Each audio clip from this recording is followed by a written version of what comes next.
Just as much as dreams can present us with things we fear, things we miss, and things we thought we'd forgotten, dreams can show us what we want the most. The word dream has a couple of meanings. The first refers to the images and sensations occurring in our minds during sleep, and the second refers to goals and ambitions that are extremely important to oneself. The Sega Dreamcast was named with the intention of it being a portmanteau of dream and broadcast, and looking back, I feel it succeeded in capturing both of the definitions of the word dream that I mentioned. Its best games oftentimes brought our most peaceful, vivid, and imaginative dreams to life.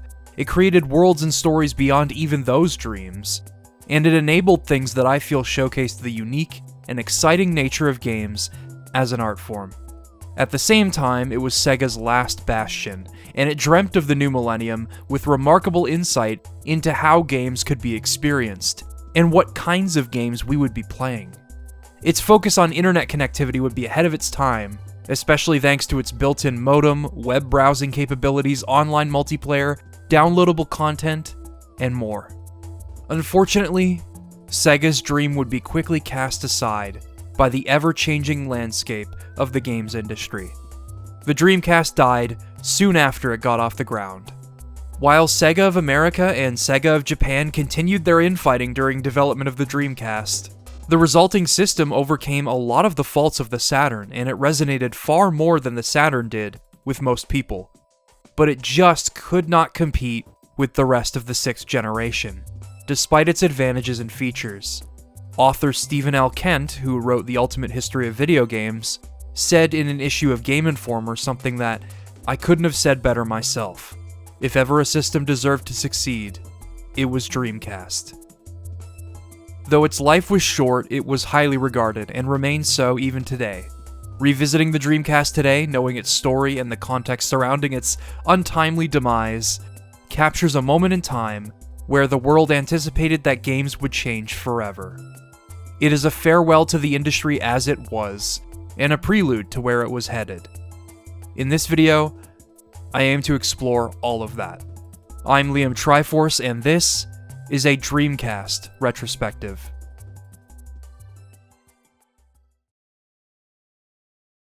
In order to understand how the Dreamcast came about, we must first understand why its predecessor failed. I'd recommend you watch my Sega Saturn video for the complete story, but I'll mention a few key issues that plagued the Saturn from its inception all the way to its discontinuation. First of all, the hardware was difficult to develop for due to its dual processor architecture, and its geometric primitive was quadrilaterals rather than the industry standard of triangles. It was assembled primarily for excellent handling of sprite-based games, and while that went over well in Japan, the Western market was going all in on 3D games, which the Saturn was ill-equipped for. It could still do 3D well, make no mistake, just look at Nights into Dreams and the Panzer Dragoon series, but it wasn't easy to accomplish that for most developers. This also meant that porting work over from the PlayStation would not be straightforward, therefore decreasing the potential for third-party support. Developing for the PlayStation was infinitely easier for most. I mentioned a disconnect between the Japanese and Western markets. This is observable in the vast difference in Saturn library size between Japan and the rest of the world. To this day, the Saturn remains Sega's most successful console in Japan because it excelled at 2D. It didn't stack up to the PlayStation there after a while, but it held its own. This dissonance is not just observable at a consumer level, it ran deep within Sega on a corporate level for several years, culminating in the botched rollout of the Saturn in North America, and Sega practically rolling out the red carpet for the PlayStation. $2.99. Finally, there would be no original Sonic the Hedgehog platformer released for the system. Though the cancelled Sonic Extreme probably would not have single-handedly salvaged the Saturn, it would have helped it to survive a bit longer, at least in my opinion. Sonic Team instead developed original IP for the Saturn, like Nights into Dreams and Burning Rangers. They did prototype a 3D Sonic game on the Saturn, but they ended up not going through with it, and as you'll soon see, that was for the best. This led to the man who would become president of Sega of America during the Dreamcast development, Bernie Stolar, publicly stating that the Saturn was not Sega's future. Sega lost over $250 million over the course of the Saturn's life, and they decided to get started on its successor in order to recoup losses and learn from past mistakes. The final North American Saturn games were drip-fed to players over the course of 1997 and 1998, but after that, the Western market was left without Sega games for a whole year. Though this left Saturn owners out in the cold, being abandoned in favor of another console that they'd have to buy, sound familiar? Sega's reemergence would be worthwhile. Things would not go smoothly, however. Remember how I mentioned disagreements at Sega on a corporate level? Well, there's the fact that Sega of America and Sega of Japan could never agree on anything, something that persisted throughout the Genesis and Saturn eras, and that I discussed further in my Saturn retrospective. But people within Sega of Japan could not agree with one another either. This was how Dreamcast development began. In 1997, Sega president Shoichiro Irimajiri opted to enlist Tatsuo Yamamoto of IBM to work on new hardware for Sega, deliberately working with an outsider to avoid the internal politics that had been plaguing Sega. Hideki Sato, head of hardware development, felt that any hardware development should take place exclusively within Sega, and this led to the creation of two teams, developing two separate hardware projects in isolation from one another. The good news is that Sega learned from the Saturn's custom processor being difficult to utilize, and both teams opted for more accessible PC-based components.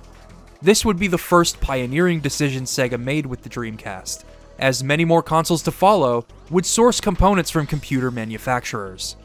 Codenamed Black Belt, Yamamoto's project would use 3DFX's Voodoo chipsets for graphics and an IBM Motorola PowerPC 603E CPU.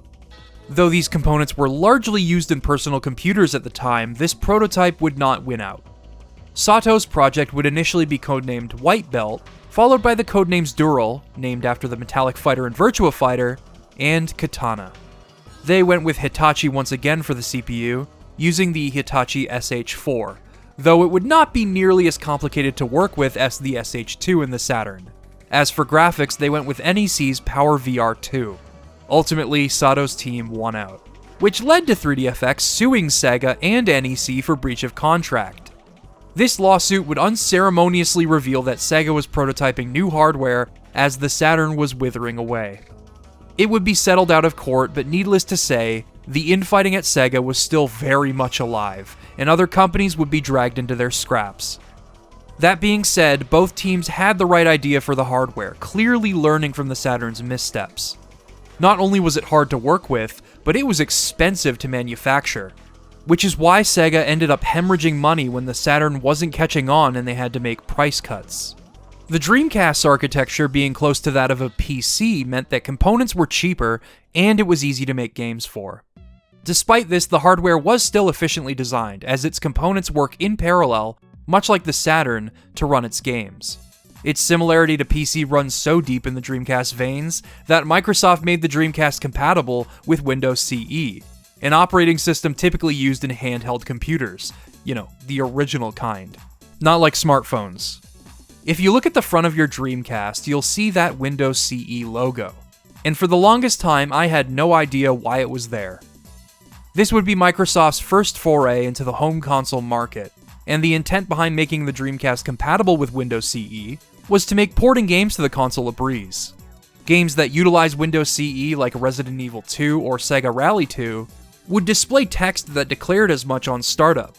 Even so, Sega's development tools and OS were chosen by most, and Microsoft would try again in the home console market with the Xbox a few years later. Honestly, this is just a testament to how developer-friendly Sega ensured the Dreamcast was.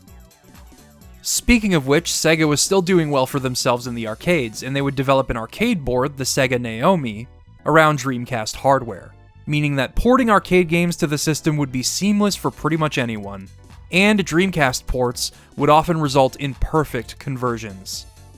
Sega widely licensed the Naomi board to developers, including former rivals like Namco and Capcom, which resulted in there being many Dreamcast games being ports from the Naomi arcade hardware.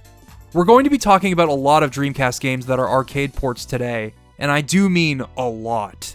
If you're not knowledgeable about Sega's history in arcades, then you're about to get a glimpse of the far-reaching impact they had on the industry, especially in the Dreamcast era. It's difficult to imagine this kind of thing today considering how the industry has shifted, but their arcade hardware enabled some wonderful games. Finally, the most important thing to note regarding the Dreamcast's pioneering features: a built-in modem for connecting to the internet, and there's a bit of history behind this. Though online connectivity on home consoles was still in its infancy, Sega had been leading the charge in downloadable content and online multiplayer for a few years at this point. In 1994, Sega launched the Sega Channel for the Genesis in partnership with cable television providers TCI and Time Warner Cable, which allowed players to download games through a coaxial cable straight to their Genesis. Though costly, it was probably the earliest equivalent to game streaming I can think of, even though it wasn't technically streaming. The entire game would be loaded into memory. It's closer to renting games from Blockbuster than streaming, or Nintendo Switch Online today. Players could check the Sega Channel website in order to see what was available to play at any given time. This gave Genesis players access to full cartridge releases, Sonic & Knuckles, Castlevania Bloodlines, Rystar, you name it, as well as games that would not be released on a cartridge in North America, such as Game Freak's Pulseman and the remake collection Mega Man The Wily Wars. While Sega Channel was a pioneering service when it comes to downloadable content in the games industry, the Sega Saturn's Netlink adapter would leave less of an impact. It would only be compatible with an exceptionally small selection of games, and it sold under Sega's expectations, but it was entirely peer-to-peer outside of Japan, so it didn't depend on servers to function. Hypothetically, if you wanted to play Virtual On or Saturn Bomberman with someone via Netlink, you could still coordinate that today. Fans have even managed to get the Netlink working with a high-speed connection. The Dreamcast's built-in modem was an attempt to consolidate all of their efforts into one console, and for it to be accessible. By connecting your Dreamcast to the internet, you would be able to browse and check your email, of course, but you could also play many Dreamcast games with people around the world, and download additional content and participate in events across multiple games. Since I missed the Dreamcast's prime, I've only ever taken my Dreamcast online once, but it was magical. When I was younger, I had a fascination with online gaming, but I only ever took my consoles online in the late 2000s, when we finally got wireless internet. My online experience prior to this was playing online over a computer, but the internet felt synonymous with the computer to me. That wasn't the case for my video games growing up. Something about taking old consoles online always felt magical to me, like I'd unlocked their fullest potential. When my friend hooked up an Ethernet cord to his PS2 and showed me Star Wars Battlefront online, it blew my mind. We were playing games with people around the world using this magic box that I figured would always remain hours alone when we played stuff like Grand Theft Auto and Jak and Daxter. Like I said, I missed out on the Dreamcast initially, but for those that were also too young to experience this monumental shift for the industry, imagine my reaction to taking the PS2 online, multiplied several times over, because the Dreamcast was the first to do it right, and make it a standard feature of the console. That built-in modem meant you could hook up your telephone line right to the console without any additional fees or peripherals, and you'd be off. And the Dreamcast took full advantage of that, including in some revolutionary games that we'll be discussing today. Certain missing features, however, would prove detrimental to the Dreamcast's continued success. Despite being a pioneer in many other fields, the Dreamcast controllers only have one analog stick. Of course, there was no way Sega could have predicted that it would become the industry standard, but 3D game design evolved quickly and eventually necessitated that second stick. That being said, the Dreamcast's Maple bus used to connect controllers to the console natively supports dual analog. They could have just as easily released a controller revision that would become standard, kind of like what Sony did with the DualShock. Quake 3 Arena and Unreal Tournament, for example, support dual analog control out of the box, and Virtual On had a twin-stick controller, just like the Sega Saturn game. But the Dreamcast did not live long enough for a proper dual analog controller to come to fruition. That probably would have happened had it not been for the Dreamcast's second blunder. Dreamcast games used the GD-ROM format, an optical disc developed by both Sega and Yamaha specifically for the system. GD-ROMs could hold up to a gigabyte of data and could be manufactured for a similar cost to the CD-ROM. which Sega opted for due to the cost of manufacturing DVD-ROMs, despite them being capable of holding far more data. This would prove to be a fatal mistake for the Dreamcast for reasons I'll get into later, but this doesn't mean it wasn't ever considered for the console's future. That's the thing. These features weren't missing because of an oversight on Sega's part. They wanted people to be able to expand their console at their own pace, while keeping the price of the console itself, and therefore its barrier of entry, low. Now that I think about it, that kind of sounds similar to what Sega did with the Sega CD and 32X, so who knows how it would have worked out. Much like the Dreamcast's native support for dual analog controls, so too was a DVD-ROM expansion in the cards for the Dreamcast, even before it launched in North America. Sega described the Dreamcast as an evolutionary console, something that would not remain static for its entire life on the market, but something that was modular and would evolve with the rest of the industry. It anticipated change in every corner, and that is precisely what made the console so ahead of its time. Its built-in modem, for example, could be removed and replaced with the Dreamcast broadband adapter, and this did end up being released since dial-up was already on its way out by the turn of the millennium. Accessories like the Dreamcast microphone would allow for voice chat and compatible online multiplayer games, paving the way for other home console multiplayer games to do the same. The Dreamcast keyboard could be used in conjunction with the Dreamcast mouse, not just to absolutely crush controller players in Quake and Unreal Tournament, but in order to browse the internet comfortably and transform your game system into a computer. Things like upgrading the system's video encoder to support HD TVs in the years to come. The company iOmega was working on a Dreamcast zip drive for transferring data to and from a computer, for save data transfer, multimedia playback, and even homebrew development, sort of like NetYarose on PlayStation. Even upgrading the Dreamcast chipset was, quote, not out of the question. And of course, Sega intended for the GD-ROM drive to be upgradable to a DVD drive, a sentiment famously echoed by Bernie Stolar publicly. But none of this came to fruition, and that is all thanks to both internal politics at Sega and a little machine called the PlayStation 2. We'll talk about that when the time comes. Bernie Stolar often takes the brunt of a lot of the criticism when it comes to Sega's final years in home console development, and while some of it might have been justified, I don't particularly agree with all of it, considering the difficult position he was in and the focus on 3D that Sega had to maintain in order to be competitive in North America, despite Japan primarily admiring its 2D library, a discrepancy that cost the console its life. Bernie famously did not view RPGs as profitable during the Saturn's life outside of Japan, but the truth is that no one really knew how successful Final Fantasy VII would be globally. Previous Super Nintendo RPGs found success worldwide in their own right, but it was FF7 on the PlayStation that single-handedly introduced JRPGs to a wider audience and paved the way for the genre being the powerhouse that it is today. No one could have seen that coming, and of course, Bernie changed his stance after that, championing games like Shenmue when the Dreamcast came along. Additionally, Sega wanted to remove the modem from the Dreamcast's North American launch in order to cut costs, and Bernie had to fight to ensure it would be included. Obviously, he succeeded, and thank goodness for that. This is similar to how the GD-ROM format was chosen to save money. I don't believe Bernie would have promised DVD compatibility for the Dreamcast if he didn't seriously believe it would happen.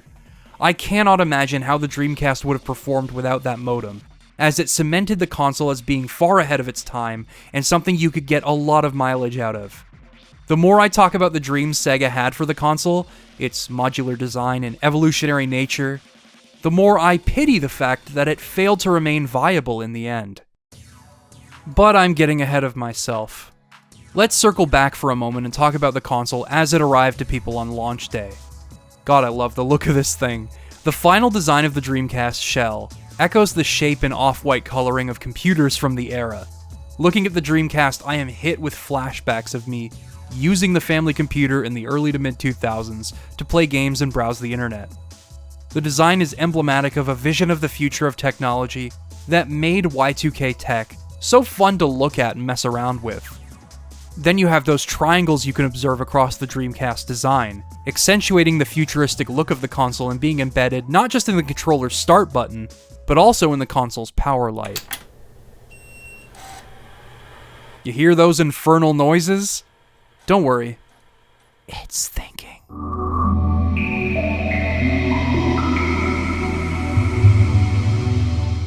The Dreamcast startup sound was composed by the late Ryuichi Sakamoto of Yellow Magic Orchestra.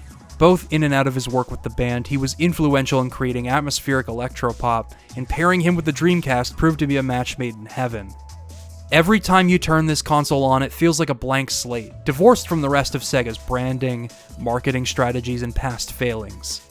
The beautiful, ethereal air chime conveys the console's namesake of broadcasting dreams perfectly.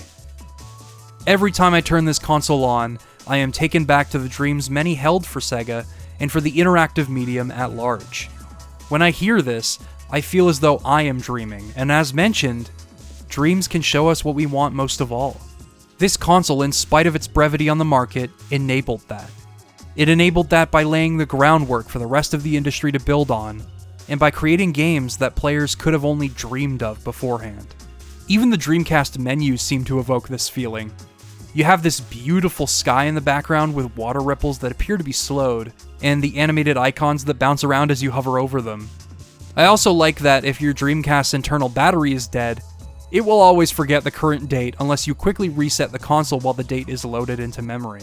Since my Dreamcast battery is long dead, sometimes I just like to leave the date as is. Like, yeah, don't worry, sunshine, it is still 1998, you've got your whole life ahead of you. I regret not speaking about the controller in my Saturn video.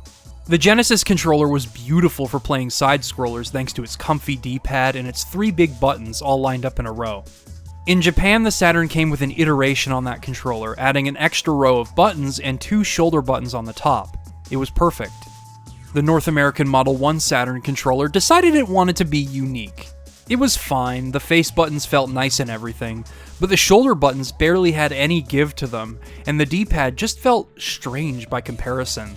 I liked using the Model 1 controller for fighting games, but not anything else really. It was a downgrade, and Sega realized this because the Model 2 reverted back to the Japanese controller design, and all was right with the world. With the Dreamcast, 3D games had become standard and expected. Analog control was prominently featured and utilized in the Saturn's direct competitors. Whatever the Dreamcast controller would look like, it was going to look different. I can't say anyone could have predicted this. For a console's primary first-party controller, this is outlandish. I shouldn't cast aspersions though, because despite appearances, the controller is surprisingly comfortable to hold. The grips just settle into your hands, it has analog triggers which would also become industry standard, and the entire visual design of the controller complements the console itself, ushering in the new millennium with artful futurism and a sense of hope and beauty. It does have flaws like the strangely slippery analog stick that has no padding, as well as the aforementioned lack of a second analog stick which really held the system back in 3D games. But either way, for as outlandish as the controller looks, it is an extension of the console itself, and I couldn't imagine anything else. As for the little screen in the center, it is actually removable. This is the virtual memory unit, which not only acts as a memory card, but it also displays text and images while playing your games. Sometimes it would just cycle through static displays, but other times it would actually serve a practical purpose. In Resident Evil, you can view your health and ammo without having to pause the game. Kind of like the Wii U or Nintendo DS, now that I think about it. I guess you can add that to the list of things the Dreamcast did first. You could also download games to your VMU, sort of like the Pocket Station on PS1. This was famously used in the Sonic Adventure games, as you could send one of your Chow to your VMU and take care of them on the go, doing activities with them and giving them items, pretty much exactly like a Tamagotchi. Even if it was overshadowed by the Dreamcast's other features, I always found the VMU quaint, and thankfully, Sonic Team found a way to adapt this transfer feature in the GameCube ports by allowing them to connect to a Game Boy Advance, so long as the player had a copy of either Sonic Advance or Sonic Pinball Party, depending on which game they were connecting to. That's nice and all, not to mention the miniature Chow Gardens are more fully featured on GBA, but doing this is not nearly as convenient as it is with a VMU. I don't know, man. The Dreamcast had it all figured out. It could play fully featured games, you could use it like a computer and browse the internet, you could take it with you on the go in some form. It was equipped to deal with anything the future threw at it. Well, almost anything. The Dreamcast was first revealed on May 21st, 1998. Though Sega's reputation had been tarnished by the Saturn, the company was confident the Dreamcast would turn things around. Numerous pre-orders had come through for the system, though a massive chip shortage hindered its success initially. Difficulties mass-producing the PowerVR 2 chipset led to Sega halting pre-orders and reducing their projected number of units available at launch from 500,000 to just 150,000. I can almost hear 3DFX laughing at Sega's misfortune. Despite this, the console launched in Japan on November 27th, 1998, and the entire stock sold out the same day. Critically, most Dreamcast games released on launch day were not well received, except for Virtua Fighter 3 Team Battle, but it was not nearly the system seller that the first game was, where people were so excited to play the first 3D fighting game that the Saturn was briefly beating out the PlayStation because of it. Of course, Virtua Fighter 3 was a good game, but this was concerning coming off of the Saturn's failure. On top of that, 2 high-profile games could not be finished in time for launch and had to be delayed. The anticipated port of Sega Rally 2 did not release until early 1999, while Sonic Team's project had been kept secret for most of its development, and although it was slated to launch with the Dreamcast, it would eventually be delayed to December 23rd. Hey, at least it was released in time for Christmas. Sonic Adventure was originally prototyped for the Saturn, but after that console's failure became clear, Sonic Team shifted to the Dreamcast while it was still codenamed Project Katana. Yuji Naka became involved with its development, meaning the hardware was developed in conjunction with what would become Sonic's first 3D platform game, much like Super Mario 64 and the Nintendo 64. Prior to this shift, the team traveled to Central and South America to gather inspiration for the game's story and setting, including places like Machu Picchu, the Nazca Lines, Pachacamac, Peru, and Tikal. While the inspiration is observable in the final game, Sonic Team took it a step further, with some of the photographs taken while traveling actually being used as textures in-game. Spectating sandboarding in Peru also led to a sandboarding minigame being included in Tails' story. They hiked through jungles, climbed mountains, encountered snakes and tarantulas, and lead programmer Tetsu Katano collapsed due to altitude sickness at one point. Their travels were documented on video, where you can see just how excited the team was.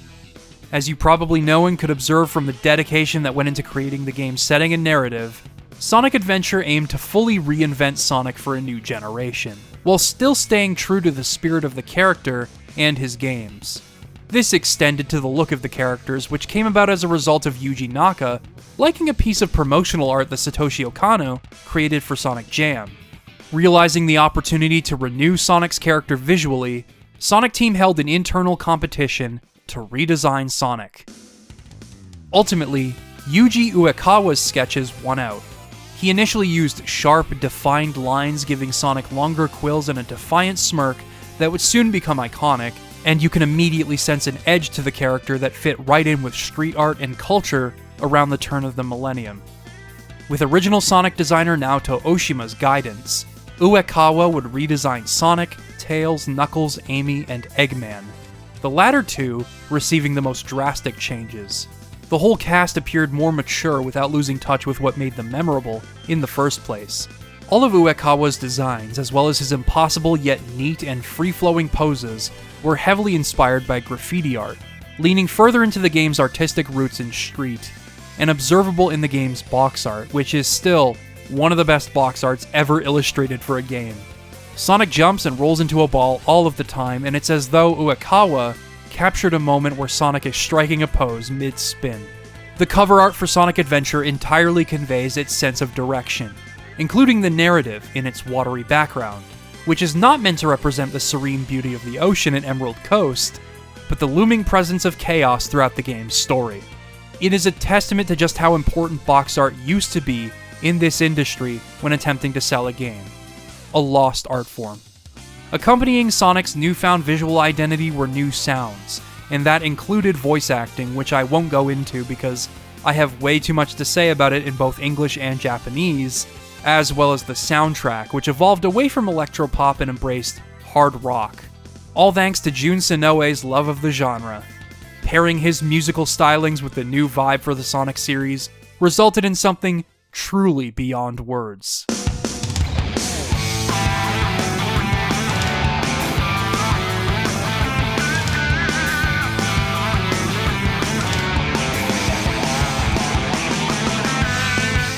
As mentioned, Sonic Adventure was kept close to Sega's chest for the majority of its development. Ahead of its reveal, a blurry screenshot leaked online that people immediately questioned the veracity of and discarded, even though it ended up being legitimate. Then, Sonic's trademark grin and newly established green eyes would become the first teaser for Sonic Adventure, set to be revealed at the Tokyo International Forum on August 22nd, 1998. Which is, to put it simply, one of the coolest things I've ever seen. Just look at how they reveal Yuji Naka here.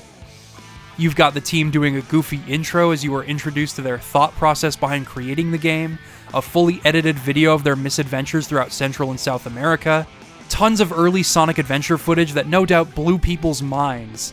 And then Hiroshi Fujioka comes on stage in character as Segata Sanshiro and gets everyone to chant, which ends up being used as the chanting in the final game as Sonic transforms into Super Sonic to defeat Perfect Chaos.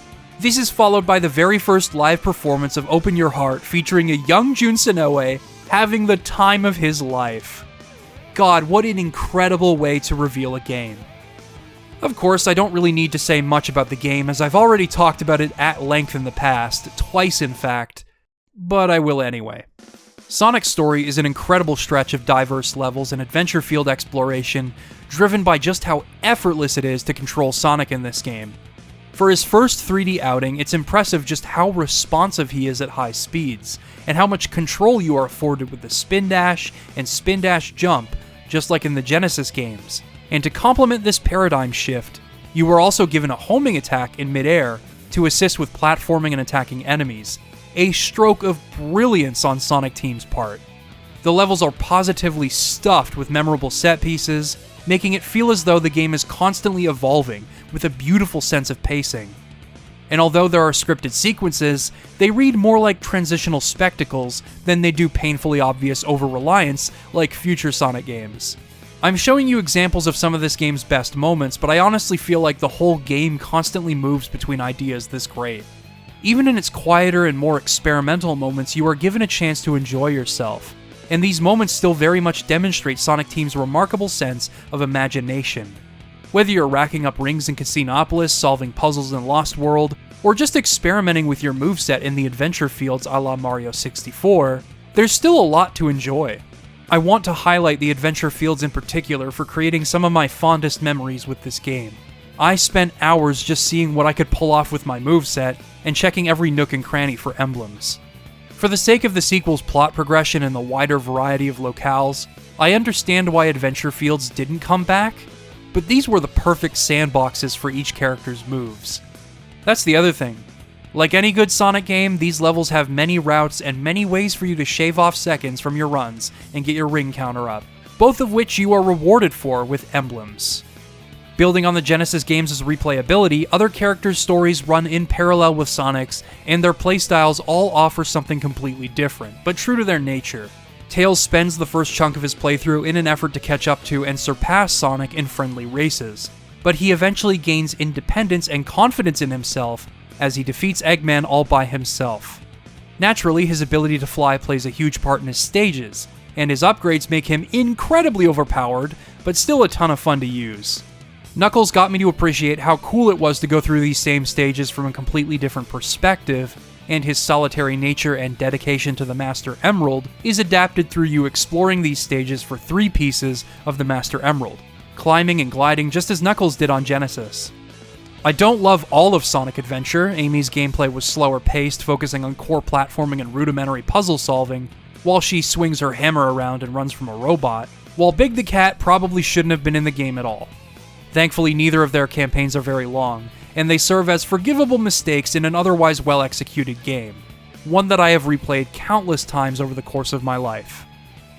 Another experimental gameplay style belongs to Gamma, whose story rises above the rest of the game for its surprisingly existential and poignant themes. If you haven't played the game, somehow, I won't spoil it. I love the way his gameplay functions, wherein you have to maintain combos throughout the level so that you don't run out of time, and that core concept would be fleshed out in the game's sequel. Speaking of which, the Chow Garden. Building on Nights into Dreams' experiments with virtual pets through the Nighttopians, the Chow serve the same purpose, but with a significant focus. Not only does raising your Chow and allowing them to inherit animals lead to more emblems, but you can also raise them by taking them with you on your VMU, like a Tamagotchi. They clearly wanted it to have a huge presence alongside the rest of the game, to the point where the sequel fleshes out the Chow Garden considerably, and I spent hours upon hours on that component in Sonic Adventure 2. The Chow Garden's inclusion is a testament to the game's scope, but that scope is definitely something they struggled with. If you thought the North American Dreamcast version of Sonic Adventure was buggy already, the initial Japanese release was even worse. They barely made it over the finish line. But I honestly forgive them for all of the game's faults. Sonic Adventure left a huge impression when it was first released in Japan, and especially in North America, becoming the Dreamcast's best-selling game by a significant margin. I think one of the most important factors contributing to Sonic Team's absolutely stellar output in the mid to late 90s was that, from what I can tell, there was still a genuine sense of camaraderie at the studio, observable in the game's reveal at the Tokyo International Forum, and something that gradually vanished after Naka and Oshima's partnership was fractured and Oshima left the company, along with a handful of other employees, all of which were removed from the credits for Sonic Adventure DX on GameCube. This left Takashi Iizuka, director of Sonic Adventure, as the only major creative pillar of the partnership that once drove a lot of Sonic Team Saturn projects, while Yuji Naka would serve as producer until also leaving the company soon enough. Another factor is that at the time, much of the team was composed of passionate young artists in their 20s and early 30s, eager to bring unique ideas to the interactive medium through imaginative artistic direction and unorthodox game design approaches, as demonstrated in Nights into Dreams and Burning Rangers. You're going to see more of that throughout the Dreamcast's life as we examine more of Sonic Team's efforts on this console. The Saturn and Dreamcast was Sonic Team's golden age as far as I'm concerned. Now that we've gotten the obvious game out of the way, let's talk about the wide assortment of other games that made the Dreamcast so fantastic. The Dreamcast fell short of sales expectations heading into 1999. Before the console even launched in North America, Sega decided to reduce the price of the console from 29,000 yen to 19,900 yen, which meant the console would be unprofitable, but it did increase sales overall. One of its first major successes of that year came in the form of a game unlike any other: Seaman. You know what really chaps my hide? It's how the English language is set up so that you never get a straight answer. For example, you might say, "This is one of the tallest buildings in America." But what does that mean? One of the tallest buildings. There is only one tallest building, correct? This is very confusing to me. The Dreamcast mic was primarily used for voice chat, but Seaman famously made novel use of it by making it the primary method of interfacing with the creatures in your tank. You might think you have an idea of what the game is like, but trust me, nothing beats playing it for yourself. Let me walk you through my experience with it. At first, I had a hard time figuring out what I was supposed to do. I did my best to listen to Leonard Nimoy every time I turned the game on. My name is Leonard Nimoy, and I will be your guide. And I flipped through the instruction manual for ideas, which is hilariously written, by the way, and eventually realized I needed to make sure the tank was clean and warm every time I checked on my habitat. Good place to start, right? Then I dropped an egg into the tank, and that was my first day with Seaman. Yeah, so the process of actually reaching a point where I could verbally interact with Seaman took several days. The life cycle of these creatures takes place in real time. Naturally, I did what the game expected of me. I was patient and waited until the next day to care for my habitat. So I thought day 2 was going to be more of the same, but then, the miracle of life took place before my very eyes. The egg hatched, and little spermatozoa-looking creatures emerged. Of course, I had no idea what I was looking at first. These things like to cling to the walls of the tank and the surface of the water, and I was stumped from there. Thankfully, the instruction manual has directions for the specifics of your day-to-day operations when beginning your journey with Seaman. It also includes background on the man who discovered Seaman, Jean-Paul Gasset, who was mentioned in the game's intro by Leonard Nimoy. He disappeared shortly after publishing his thesis on Seaman and was shunned from the scientific community for his line of research after failing to keep Seaman alive and present physical evidence for his theories. He hypothesized that Seaman was responsible for transferring knowledge that proliferated during the Third Dynasty across oceans to other lands. This game is already amazing. Anyway, instructions. Let's start with mental preparation. Oh god. The most fundamental requirement for successfully raising Seaman is daily care and maintenance. Seaman is a game in which you will experience the growth of a living being. As with life itself, change only occurs over time, and even then, slowly. Okay, well, as I said, you can follow the basic operations for the first few days just to get things moving. Leonard Nimoy will even tell you about Seaman at each phase of its life, so you'll have everything you need to take care of the habitat. These little things that hatch from the egg are called mushroomers, and as it turns out, you are meant to awaken the Nautilus and have it eat them. The manual says, do not be alarmed by this behavior and continue on as normal. Okay. After a while, it will emerge from its shell, eject babies from the mushroomers it ate, and then die. The miracle of life, everyone. Now we have little baby gillmen in here, and we can feed them and interact with them, but at this point they can't really articulate themselves. Hello, little guy. Number. Beautiful. In time, with daily care for the tank, food, and conversations, they will be able to articulate themselves more. Hello. Hello. Aw, this one seems down. What's wrong, little guy? Are you hungry?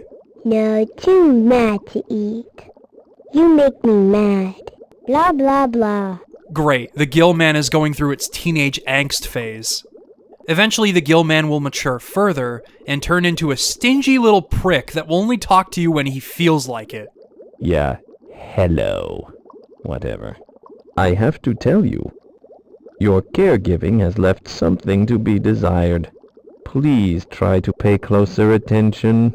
Oh, I see how it is. I feed you, I talk with you, I clean the tank every day, and yet when I accidentally let the heater run 1 degree too hot, you start complaining. So yeah, even if he does talk to you, he can be a little bastard. But if you ever catch him in a good mood, he'll have full-on conversations with you, and oh, when he does, he will ask you about every little aspect of your life, as well as your thoughts on politics and current events. Seriously. There are a lot of really amazing things about the internet, but as with everything else, it's not completely perfect. Think of it this way. You can do almost anything on the internet. Work, shop, chat, get the news, play games, listen to music, and pretty much anything else you want to do. That's all terrific, but pretty soon people won't even need to leave their homes in order to conduct their daily business. You humans are going to get lazier and less mobile, and forget how to deal with each other face to face. I think things could get pretty ugly a few decades down the road. A place for everything and everything in its place. Isn't that how the saying goes? Oh, Seaman, we should have heeded your words. It's rather difficult making out what's on the other side of this glass, so let me inquire. Are you a male or a female? Male. Well, I was hoping to meet a lady, but I guess I'm not in a position to be too choosy, am I? Sorry to disappoint, Casanova. The mic generally works well with this game. Very rarely does it have difficulty recognizing my words. It did lead to a pretty hilarious moment, though. Tell me, what do you do for a living? I'm a writer. You're a firefighter? No, I'm a writer. You wait tables? No.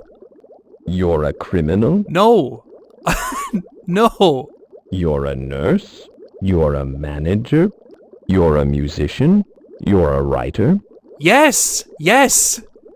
Okay, I'm going to try this again. When will my death come? What day is your birthday on? The 28th? Wow, you've got the same birthday as Julia Roberts and Bill Gates. Perhaps you should call them up and ask them for money. I'll bet they'd love that. I don't think I'm going to be doing that. That's the beautiful thing about this game. Everyone's responses are going to be completely different, so your daily conversations are going to branch off from any one person's playthrough. You can't see everything in one life cycle. It'll be personalized. And oh man, do these conversations get personal. Are you married? No, not yet. Really? Hey, that's okay. Don't listen to people who say you need to get married. It's an antiquated notion, really. I suppose you're right. So listen, do you have any kids? No? I see. No kids. Are you thinking of having some in the future? I'm not sure yet. It's good that you're taking your time and being sure. That's very responsible of you. I don't know, Seaman. I'm trying to stay on top of everything as it is. Now is not the time for me to be thinking about that. Guess your generation isn't going to be the one that figures out how to exist without toil, eh? Yeah. We can only hope we get there someday. Do you like yourself? Well, Well, you should like yourself. You can't count on anybody else to like you. Usually, if you believe that you are attractive, other people will think so too. Because at the very least, they will be attracted to your self-confidence. fake it till you make it, right? Well, that's good. You don't like everything about yourself, but it doesn't look like it's getting in your way. Good for you. Perhaps this is one time when you should take a cue from your friends. Of course, if they all decided to jump off a cliff, consult me before joining them. Thanks, Seaman. Let the mating begin. Oh god, never mind! Anyway, beyond this, Seaman evolves further and eventually dies, but life can always start up anew. It's a bizarre structure for a game like this, but it offers up a dark and socially aware sense of humor, surprisingly prescient commentary on the world we live in, and a chance for players to genuinely look inside of themselves for a moment, as well as reflect on the people they surround themselves with. It might seem gimmicky for the game to entirely focus on these conversations as you care for the creatures in your tank, but the smart writing and off-kilter delivery absolutely sell the experience for me. Imagine coming home after a long day at work and talking to Seaman about this stuff. It would have helped me. It has helped me. This is a game that everyone needs to play for themselves at some point. Right, let's move on then. Though the Dreamcast was already in dire straits, it was looking like the North American launch would be a make-or-break moment for the console, and for Sega altogether, and things wouldn't get much easier for them from here. Electronic Arts announced before launch that it would not develop games for the system unless their sports games were the only ones featured on the system, which Bernie Stolar declined for an important reason. Some of you might not know this, but as far back as the Genesis, Sega was known for its high-quality sports games. With the Saturn lacking somewhat in that department, Sega purchased the developer Visual Concepts, who developed the 2K line of sports games. On Dreamcast, they developed NHL 2K, NBA 2K, and NFL 2K. While I haven't played them myself, I know they are highly regarded, so I figured I'd give them a mention. NFL 2K1 is one of the highest-rated video games of all time, with a 97 on Metacritic. To say that the Dreamcast returned to Sega sports games to their former glory would be an understatement, and this would be just one of the things Bernie Stolar had lined up for the Dreamcast outside of Japan. After Sega catastrophically damaged its relationships with retailers with the botched North American Saturn launch, Bernie managed to repair those relationships and secured 300,000 Dreamcast pre-orders. He also worked with Peter Moore, who would spearhead a line of commercials to promote the system. Things were looking up, to say the least. The Dreamcast was set to launch on September 9th, 1999, or 9/9/99, and right before the day arrived, Bernie Stolar was fired. After ensuring the modem would be included with the console despite pushback from Japanese executives, repairing relationships with stores, and arranging a killer launch lineup including the acclaimed NFL 2K, he was let go. It's unclear what specifically caused his dismissal from the company, and I've only heard rumors, but what we do know is that he very much did not see eye to eye with then-president of Sega, Isao Okawa. Internal politics and the dissonance between both branches of Sega plagued the company right up to the Dreamcast's launch, and even its eventual discontinuation. Nevertheless, the Dreamcast was indeed hugely successful at launch. It launched with 19 games, including Sonic Adventure, which was hotly anticipated and widely successful, and in 24 hours, Sega had sold over 200,000 Dreamcast consoles. Within 2 weeks, that number increased to 500,000. Sega was back in the game. For now. With Sonic Adventure headlining the Dreamcast, it was sure to be a hit, but I want to talk about some of the other games that made the launch so legendary. Soul Calibur is an obvious choice, and the series sadly remains dormant today, but when it was in its prime, I honestly preferred it to Tekken and Virtua Fighter. It's not as technically sublime as Tekken can be, but its weapon-based combat and 8-way movement system made battles so incredibly dynamic and gave way to fighting styles I hadn't really seen in any other fighting game. Ivy's sword, for example, can also transform into a whip, and is capable of so much at long range, but even up close she has a full suite of options. Sung Mina's got that Guandao for poking and juggling, Siegfried's got a sword the size of Guts' Dragon Slayer. I could go on, really. The roster is solid due in large part to their weapon diversity, and that diversity informing their playstyles. Building on the foundation laid by Soul Edge on PS1, I think the reason I continue to recommend Soul Calibur is not just because of what it brings to the genre on its own, but also because it is fairly easy to grasp. 2 weapon attack buttons, one for horizontal attacks and one for vertical attacks, a guard button, and a kick button, without trading that accessibility for depth in any way. There are so many moves in this game and so many ways to convert things into combos if you really want to.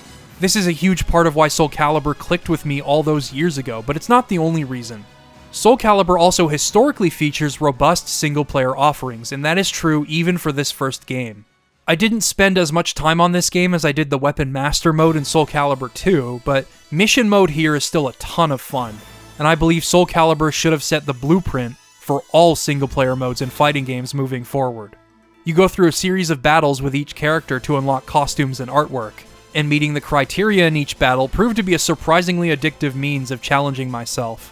Because it was such a perfect arcade conversion, the game played beautifully, and it had so much to offer beyond the core fighting. I'm honestly not surprised by the fact that Soul Calibur remains one of the highest rated games on Metacritic. Yes, that means the Dreamcast is home to 2 of those games.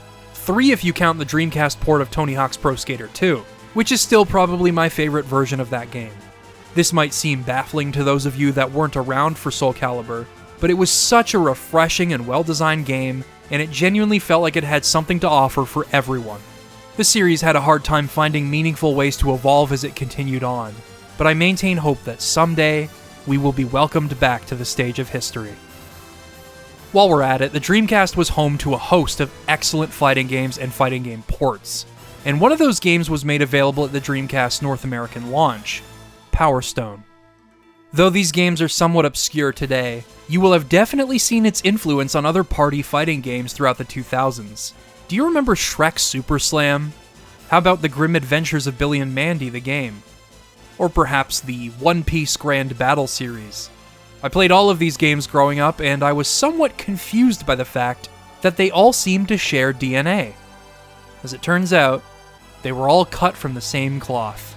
That cloth being spun and woven by Capcom in 1999. And that cloth was of a much higher quality than anything its imitators came up with.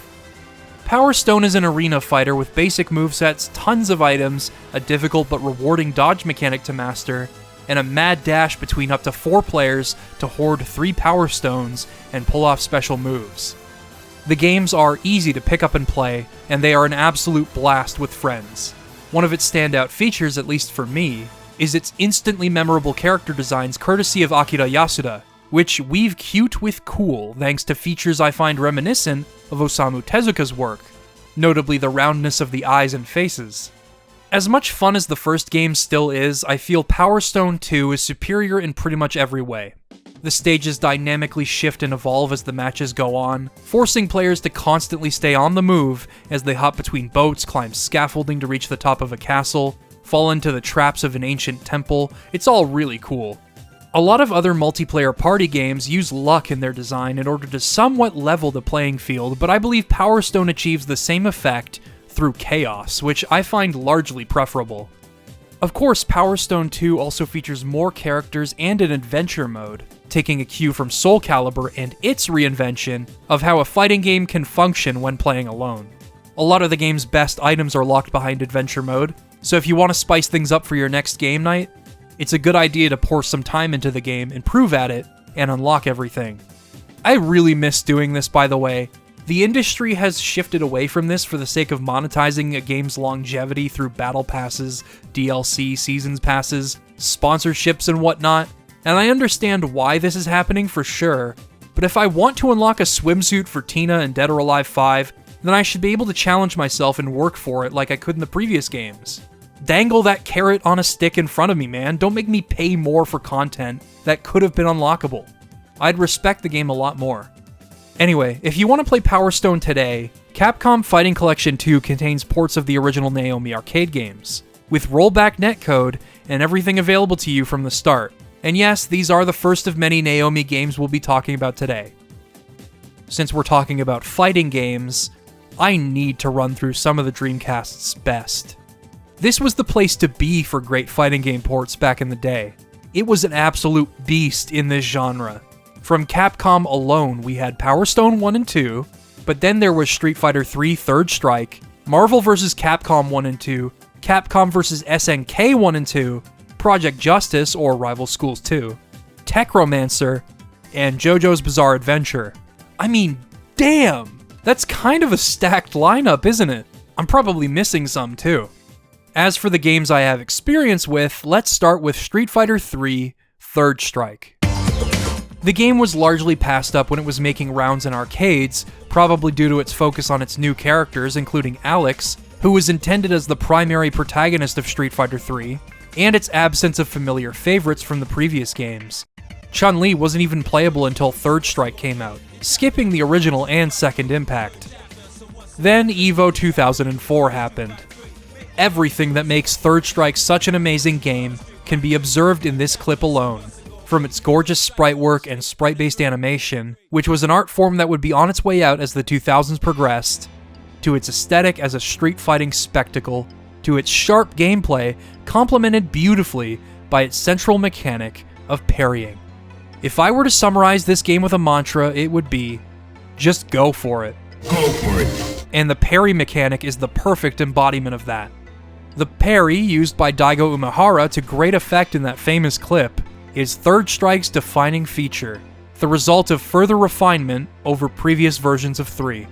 If you make a forward input in time with an attack, or down if it's a low attack, you will parry the attack and take no damage, not even chip damage which you would otherwise take from guarding special moves. I believe so long as the input is not held, you have a 10-frame window to input a parry against an attack. If you successfully parry an incoming attack and your enemy is negative, you will be free to do whatever you want to them. It's incredibly risky, because if you mistime it, or fail to parry a move or combo with multiple hits, you open yourself up to whatever punishment your opponent can serve up.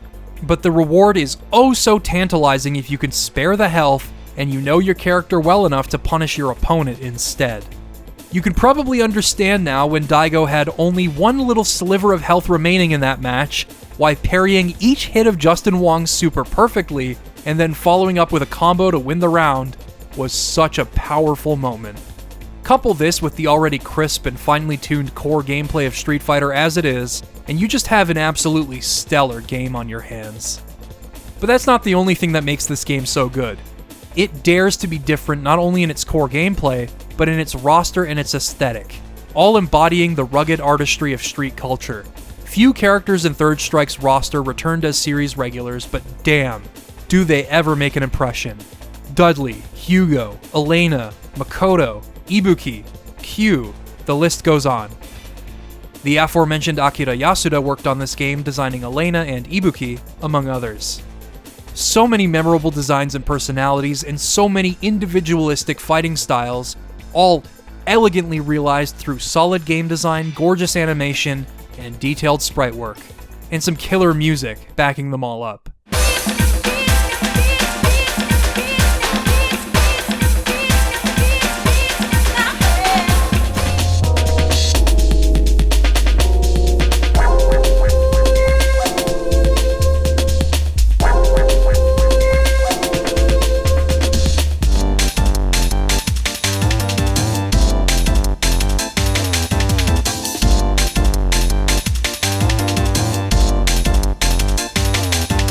That's really what this game is all about. So what if this game's roster is largely unfamiliar? That's the point. Pick a character that seems cool to you, and just go for it.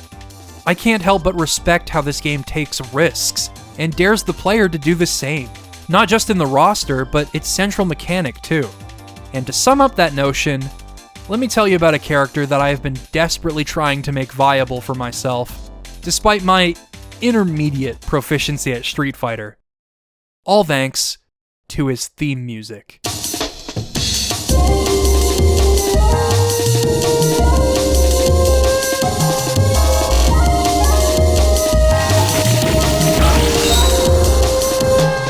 This is a masterpiece of drum and bass embodying Akuma himself and the surge of adrenaline that comes with taking great risks that pay off in the heat of battle. When I hear this theme, I am one with my character. No outside stimuli can disrupt me. My mind is clear and focused solely on the game.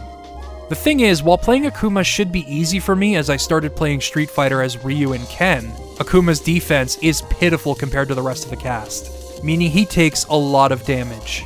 In order to consistently hold my own as Akuma, I need to know Third Strike's roster inside and out, and be able to anticipate my opponent's moves. But remember that mantra. Just go for it.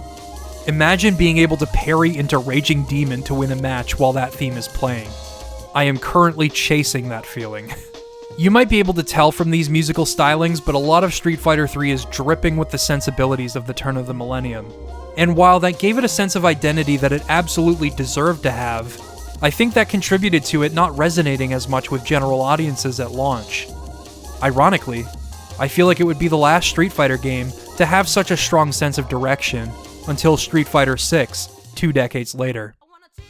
Okay, I know I had a lot to say about Third Strike, but I don't want to overshadow the others despite my inexperience with them. Marvel vs. Capcom 2 is a legendary game that is a love letter to fans of both, and simply one of the coolest fighting games ever created.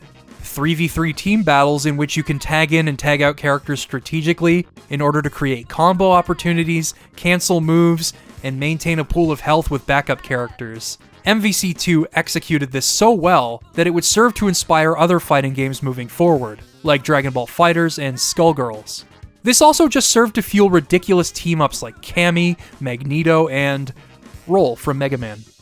I'm gonna win a match with Roll on my team someday.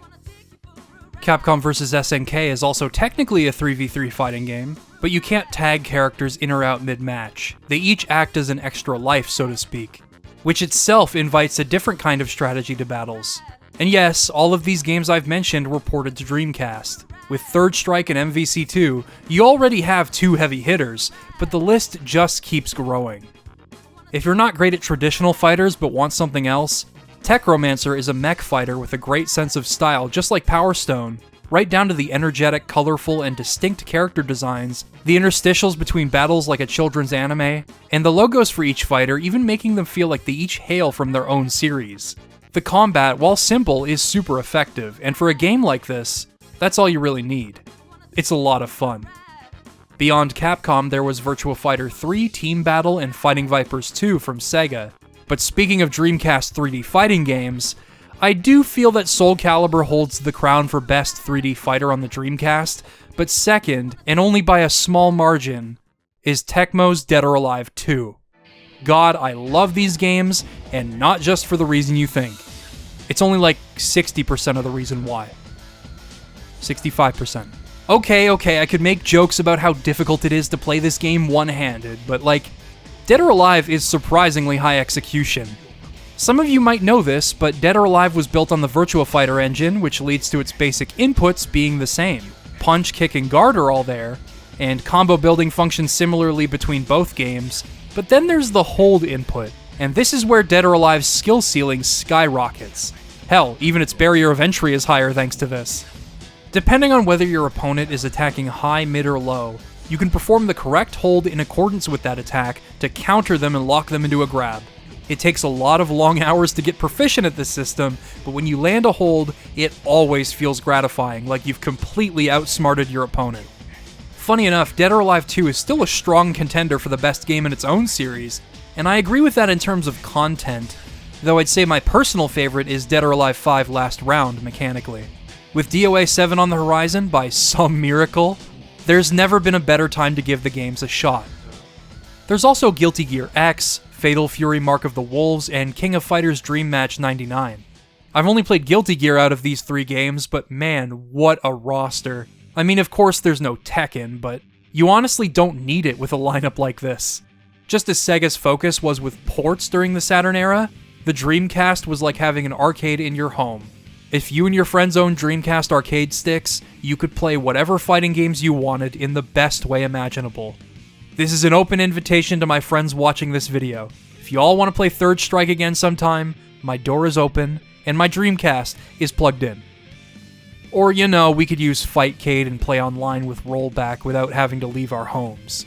Whatever, man. I just like to have you guys over and see your beautiful faces. Anyway, pivoting back to the Dreamcast launch for a moment. Hydro Thunder! This is such a classic feeling arcade racing game, and after Wave Race 64 demonstrated what water physics can add to a racing game when done right, I was delighted to discover this game in a Metal Jesus video many years ago. It has a simple premise of maintaining boost by collecting it along the tracks and using it well, in addition to going off of ramps and jumps, crashing into other boats, and bouncing on waves. It's the perfect pick-up-and-play kind of racing game. Speaking of which, the Dreamcast has 4 controller ports, not only because it makes using accessories like the VMU, in conjunction with the keyboard and mouse easier, but also because it means, like the Nintendo 64, 4-player local multiplayer out of the box, and no game better illustrates this than Sonic Team's own Choo Choo Rocket. Okay, so everyone has their corner, and they're trying to reroute the wandering mice so that they can enter their rockets. Other players can hover over and mess with your routes too. While all of this is going on, various things can happen if you collect a pink or red mouse, like shuffling the rockets around, sending cats all over the place that can hurt your score, and Mouse Mania, which is perhaps the most chaotic effect because everyone is suddenly scrambling to monopolize on the amount of mice on screen. It's hard to sell just why this game is so much fun with words alone. Once you grasp the controls and the object of the game, I feel like it will immediately click. It's the kind of game that will make you hate your friends amidst the chaos, but you'll be laughing the whole time, so it's fine. Choo Choo Rocket was also the first online multiplayer game on the Dreamcast, something that Sonic Team would expand upon in their next game. We'll talk about that soon enough. Speaking of accessories, I think it's high time we talked about the Dreamcast fishing rod. Arguably one of the system's greatest achievements. It is exactly what you think it is, and it functions as you'd expect, complete with a reel on the side of the controller. When playing Sega Bass Fishing, for example, you can use the analog stick to move the rod while reeling fish in, but it can also detect movement if you decide to physically lift and move the rod around, meaning that you can actually pull against the direction a fish is swimming in real life while reeling it in. I just stuck to the analog stick, but this was a pretty early attempt at motion controls, so I guess you can add that to the list of things the Dreamcast pioneered in this industry. Sega Bass Fishing is a fun game, with an extremely enthusiastic announcer. Oh, a big one! But I am partial to Sega Marine Fishing myself. Released a year later, it focuses on catching huge and varied species of fish, and the vibes are immaculate.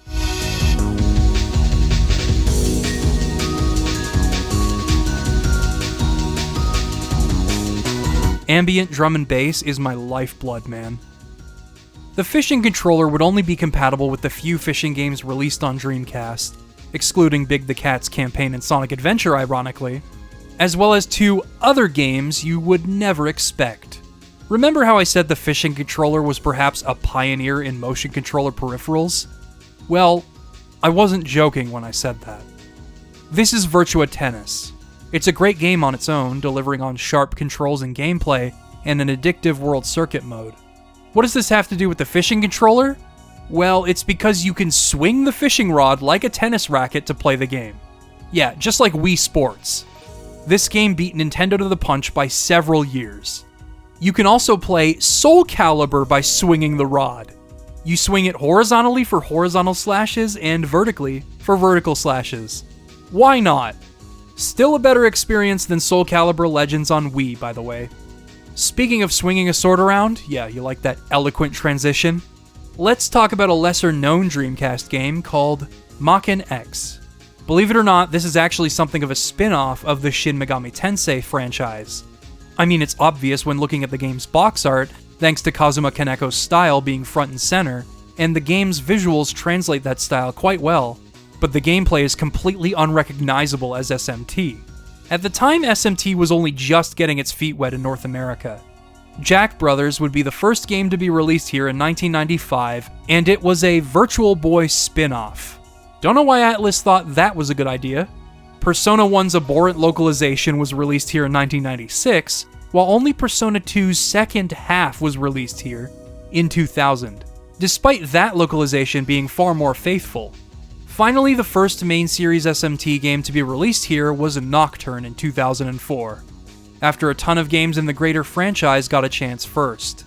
Maken X would be sandwiched in between these efforts, likely thanks to its standalone universe and gameplay style. It would be the first game to be directed by Persona 3, 4, and 5 and Metaphor ReFantazio director Katsura Hashino. As you can probably tell from the footage here, Maken X is a first-person action game where you swing a sword around, you can brainjack other characters to inherit their unique abilities, level them up, and even obtain different endings, depending on the characters you choose to control. The narrative is nonsense, and the English voice acting is awful, but the core combat and leveling is actually solid. Dodging is responsive and satisfying, especially when followed up with a weak point strike. The various movesets are fun to experiment with, and you can even reflect certain projectiles with your sword. I would honestly recommend checking this game out if you have any interest in Atlus or action games on the whole. Our next game, however, I would not recommend, but I bring it up for being an oddity in its own franchise. And it also happens to be about swinging a sword around. Yeah, nailed that transition too. This is Berserk Millennium Falcon Arc Chapter of the Flowers of Oblivion, or, as it was more widely known in English, Sword of the Berserk Guts' Rage. Gotta love that Miura's violently beautiful and detailed cover art here was shelved in favor of this monstrosity. I've wanted to talk about this game in some capacity for a while. This would be the first Berserk-related piece of media to be released officially in English, before Dark Horse Comics started publishing the manga, and before the 1997 anime adaptation was licensed by Media Blasters. And yet, it takes place after the Golden Age. Imagine playing this at launch, not knowing what Berserk is, seeing Casca, and wondering why she was acting like that despite being a grown woman. I want to meet that person and see how they handled finding out why. This localization was so early, in fact, that in the English version, I recall Puck switching between pronouncing Guts' name correctly and saying Gatsu. Seriously. This mean-looking guy is Gatsu. Even some of the names in the glossary are mistranslated. If you're used to the Dark Horse Comics translation of Berserk, you're gonna have a field day reading through this stuff. If the game had come out a little bit later, we could have had Mark D. Raison as Guts in the English version. If only. This game isn't very good, but there are ideas in here that I admire. For one thing, it features music by Susumu Hirasawa, the composer for the 1997 series, and that alone completes the atmosphere of the game. It was also released around the same time as a certain other Dreamcast game that pioneered QuickTime events, but this game uses them in a novel way. Rather than killing players if they fail, the game can send them to a branching path in the same level, which gives this ultimately short game some replayability. Other than that, it's largely mediocre, though I am somewhat more forgiving towards it than I otherwise would be, thanks to it being an early 3D action game. The Dragon Slayer somehow manages to feel simultaneously weightless and incredibly stiff to swing around, which is not at all what such a sword should feel like to swing, and when you're in an enclosed space, you'll keep bouncing it off of walls by accident. Despite this, combining light and heavy attacks isn't always the worst thing in the world. and you can pull off some nifty techniques and combos with the other things in Guts' arsenal. Perhaps the game's crowning achievement in adapting Guts into a video game is in the arm cannon's utility. You can only use it sparingly, but when you find the right opportunity to do so, it's a euphoric shotgun blast that completely decimates enemies. So there is some good in here to enjoy, but not a lot. The game's difficulty fluctuates violently in specific parts of the game, and you can only save your game after clearing entire episodes, not just when the game says clear, which is incredibly inconvenient, but at least the game is short. The story was penned by Miura himself, and while I don't think it is exceptionally told due to the game's awkward pacing, being about 50% gameplay and 50% cutscene, and featuring very awkward animation where characters glide between keyframes with no tweening or sense of stillness, as well as being standalone and unimportant in the grand scheme of Berserk's story, I find it interesting for 3 reasons, to the point where regardless of whether or not the story is canon to the manga, I still found myself invested. First of all, the main villain of the game, who might as well be named Ballsack, uses Rita's pendant, a Bayolet, to transform into an apostle. I guess we can add him to the list of known apostles in the Berserk canon. Second, the Skull Knight rides in at the end of the game and swallows that Bayolet. Finally, in accordance with the Mandragora being central to the plot, there is a brief scene where Casca's exposure to it results in her sanity being briefly restored. When this happened, I actually felt tears well up in my eyes. Again, I don't think the game is very good, but as someone who was deeply, deeply affected by Berserk, I do not regret buying and playing through this game. Okay, moving on. Though the Dreamcast library is much smaller than the Saturn's, you absolutely can find a few overlooked gems if you know where to look. This is Gunspike, known as Cannon Spike outside of Japan, and named after Cammy's move of the same name in Street Fighter. You can actually play as Cammy in this game too, as well as Mega Man. And Baby Bonnie Hood from Darkstalkers. Though it begs to be playable with a twin-stick configuration, I got super addicted to this game while recording for this video. It's not long, but it makes up for that by being a hell of a fun time. And you can play through it with a friend too. Another game that has definitely seen more attention lately is Illbleed. A spiritual successor to the launch game Blue Stinger, which I still haven't played, sorry. You go through haunted houses inspired by B-movie horror films, taking your time to identify and disable traps based on what you can pick up with your senses. You can also mark things that could be traps just to be safe, but you don't want to waste adrenaline doing so. However, for every successfully identified trap, you will earn adrenaline back. Other than that, it is structured like a typical survival horror game for the era, but its mechanics are so unique that I'd recommend anyone who has an interest in survival horror check it out. I don't think it executes every element well, combat is pretty bad and not in the endearing Silent Hill sort of way, and I think it can at times feel largely like a giant memory game, which is probably why the game didn't click with me like it did for others. That being said, it has a strong cult following. When you consider the fact that it was a late Dreamcast game that sold poorly, and it is a survival horror game, it's no wonder it's going for outrageous prices now. Typing of the Dead isn't really overlooked so much as it is an oddball in the House of the Dead franchise, but I have no idea where else to put this in the video. This is exactly what it sounds like. It is a typing game where you use the Dreamcast keyboard to kill zombies. Characters wear Dreamcast backpacks and keyboard harnesses and run around fending off the undead with their typing prowess. The faster you type and the fewer the mistakes, the better you'll perform. You even have to know how to prioritize targets and use items in this game. It's easily the best typing game I think I've ever played, and to be fair, those are few and far between. But I just don't see a game topping this in my lifetime. Do people still make typing games like this even? Also, when it comes to the voice acting, I don't throw around the term Oscar-worthy much, but when I hear performances like these, I have made a creature to rule over mankind. I know I'm witnessing a miracle, to say the least. Seeing as this whole game is basically satire, though, it has to be intentionally bad. It has to be, right? This game is just so entertaining to play through. I could honestly play it over and over again on the hardest difficulty. At one point, I think one of the programmers for this game went rogue and started venting their nihilistic frustrations into the game. Life is hell, my job is hell, boring as hell, eating is hell, living is hell, short of savings, got no hope, Nothing but time. Can't die either. Bro, are you okay? As for imports, there weren't as many import games for the Dreamcast as there were Saturn, but there are some gems. Let's start with this one. I gotta tell you, it is weird seeing the From Software logo pop up in a Dreamcast game. This is Framegride, a customizable mecha fighting game similar to Virtual On, which had a sequel on the Dreamcast. And while I haven't played the Virtual On sequel, I can say that Framegride has an atmosphere about it that I vastly prefer.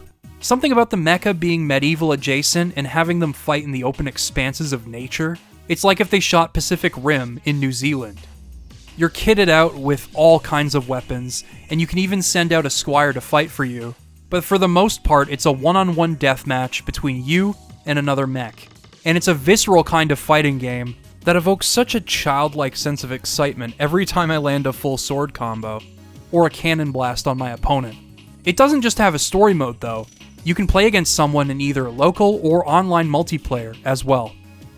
The Lost Golem is a simple puzzle game where you escort the king to the goal by creating and manipulating walls. That's pretty much all I have to say about the game itself, but there's a sad story behind its existence. I cannot find a verifiable source behind this other than one paragraph on the game's Wikipedia page, but if I am to actually believe that the game only sold under 500 copies, then looking at the golem's sad, expressionless face against that melancholic sunset suddenly hits a lot harder than it did initially. This poor golem was almost truly lost had it not been for Dreamcast collectors rediscovering him. Sakura Wars 3 and 4 are games I've had my eyes on since playing the first two games for the Saturn video, and I've heard great things about them thanks to their improvements on the core gameplay of the first two. Unfortunately, the games have yet to be translated by fans, aside from translations of the game's cutscenes on YouTube, and my Japanese is getting to the point where I'd probably be able to understand the broad strokes of the plot and dialogue, but I want to fully appreciate these games, so I'm continuing to hold off. But after the resounding success of Sakura Wars in Japan during the Saturn's life, just know that these two were also quite successful, and I have no doubt that they are quintessential games to the Dreamcast. When I play these games, I might write about them on my website. Oh yeah, I guess this is a good place to announce that I have launched a website where I'll be writing about media and other things pertaining to my life and the channel. The blog is the most important part of the site, and you can leave comments on posts and whatnot, but you can also sign the guest book and get in touch with me via the contact form. There's even a music button. Anyway, there are a couple of other imports that I wanted to play for this video, but didn't. Love Delic, the developers behind Moon, an RPG that remixes and satirizes the genre, and heavily inspired Toby Fox when creating Undertale, made a Dreamcast life simulation called LOL, Lack of Love, that I've always wanted to play. Those developers also went on to form a new studio and create Tulip and Rule of Rose for PS2. Another game I've desperately wanted to play through is Sega, a self-referential RPG and simulation game where you attempt to save a financially failing Sega from their evil rival Dogma. Yeah, a whole game satirizing the situation Sega was in sounds like something I'd love considering all the effort I've gone through to tell Sega's story. We'll talk more about imports later on in this video, especially the shmups, as they kept the Dreamcast alive for years after it was discontinued. As an aside, I just want to get some games out of the way that I wanted to include but couldn't for one reason or another, and to save myself a few comments asking where the hell they are. Grandia 2. I didn't play the first one for the Saturn video, and sadly this means I haven't played the sequel. D2 for the same reasons. Bangai-O. I tried to record it, but it is one of the few Dreamcast games that doesn't support a VGA connection, so I decided to save it for a Nintendo 64 video, since it came out there first in Japan. Don't worry, a certain other treasure game for Dreamcast will still be mentioned. Samba de Amigo.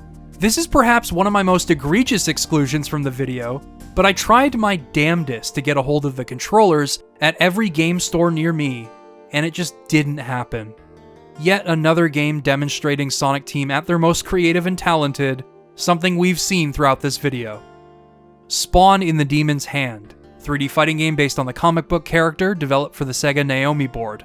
Just never got around to playing it. Sorry. Same goes for Elemental Gimmick Gear, Blue Stinger, and Floygen Brothers. I'm probably forgetting a few more, but those were games that I had on my list but didn't have the time to play. Of course, if I haven't mentioned a game you like, there's still hope it will appear in this video. It's not over yet. Keep hanging in there. Some games I've excluded from this video are going to upset people, but I just try to focus on games I am personally interested in, games that are important to the console's history, and games that I actually am able to play without financial or logistical hurdles. That's just how it goes. Alright, time for the heavy hitters. Hit it! Yeah! And that is as much of that song as I can play. What an attention grabber to have in an arcade, though. Crazy Taxi is simply one of Sega's best arcade games, and the Dreamcast port makes it even easier to practice advanced techniques, and you even get an additional level to drive people around in. Crazy Taxi's physics feel as though they were finely tuned to be as unrealistic as possible, to the point where you will be bouncing and swerving all over the place like a bat out of hell, all for the sake of someone who really needs to get to KFC. For the longest time, I've wanted to get good at this game. Most runs I'd attempted ended with me earning a D-class license. Was that my best? I don't think so. It was clear to me that I needed to learn things like the Crazy Boost and Crazy Drift if I ever wanted a chance at a higher rank. So I did. I buckled down. For the Crazy Boost, all you really have to do is throw your taxi in reverse without having your foot on the gas, then switch to drive and very quickly hit the gas. If you hear the sound of the engine going into overdrive, you'll know that you've done it correctly, and you can keep doing it in rapid succession to just fly through stages. The Crazy Drift is a bit trickier to pull off as you have to brake, then switch to reverse, then drive, and turn hard all in rapid succession, and I still don't feel like I really have my drifting down, especially in levels this densely packed. But after all was said and done, I drove as fast as possible, I took risks to get combos and increase my fare, and I was strategic about which passengers I took on, and I finally earned my first S rank. And I know it won't be the last. I could pop this game in anytime. Now all that's left to do is take what I've learned to the arcade machine near me and show off for strangers. I take what I can get in this life.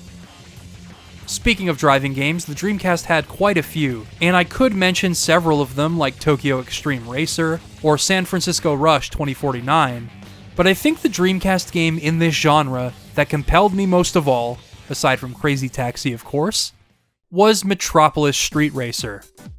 This is the precursor to the acclaimed Xbox series Project Gotham Racing, utilizing the same kudos system that rewards players for stylish driving, while at the same time punishing them if they mess up while attempting to do so.